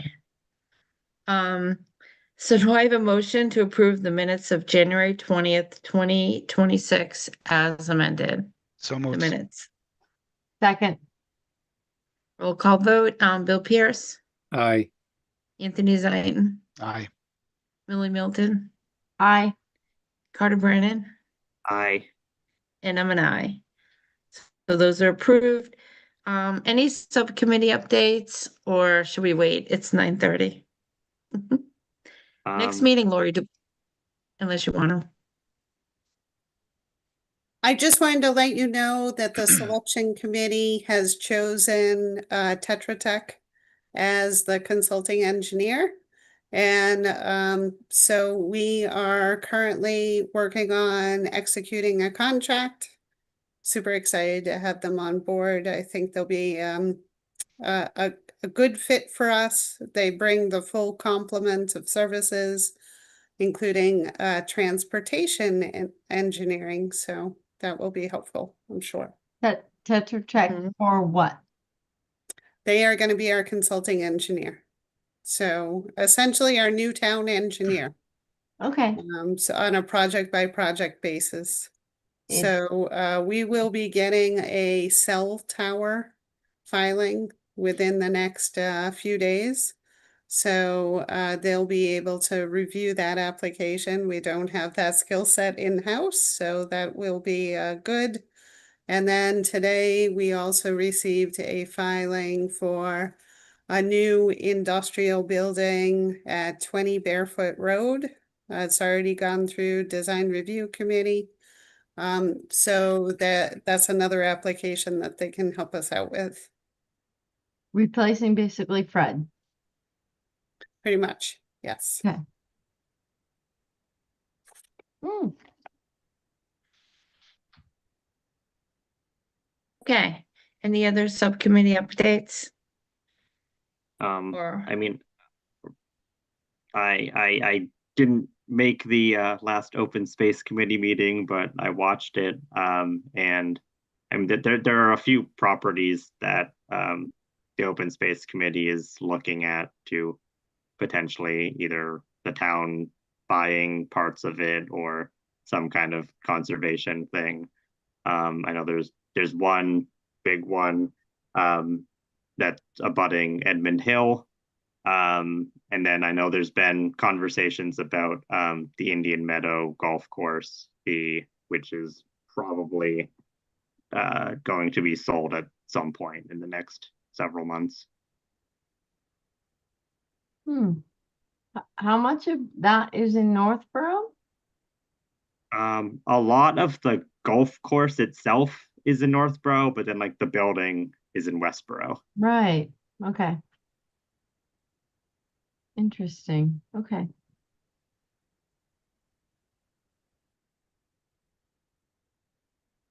okay, thank you. Any other updates? No. There's a MPIC meeting this Thursday, ZBA March 24th. So, Lori, what do we have on our agenda for our next meeting? So pretty much the only thing we have is the two projects that we had this evening. So we have the continuance of the public hearing. Did you continue the public hearing yet? And I zoned out for the zoning bylaws. We haven't done that yet, no. Okay, so we're gonna want to do that. And then also one Lyman. Okay. All right, and we did go through most of the zoning bylaws, so that should be quick. Also one Lyman, so. I can All do right, the TPC update next time. Sure, that'd be great. So before I forget, do I have a motion to continue the public hearing for the amendments to the Northborough Town Code, Chapter 2 and 7 for March 3rd at 6:15? So moved. Second. Okay, roll call vote. Bill Pierce, Aye. Anthony Zaitin, Aye. Millie Milton, Aye. Carter Brennan, Aye. and I'm an aye. Is there anything else anyone wants to add? If not, do I have a motion to adjourn? So So moved. moved. Second. Okay. Roll call vote. Bill Pierce, Aye. Anthony Zaitin, Aye. Millie Middleton, Aye. Carter Brandon, Aye. and I'm an aye. I'll see you guys on March 3rd. Good night, See ya. everyone. Night, everybody. Thank you. Bye. Thank you. Bye, thanks.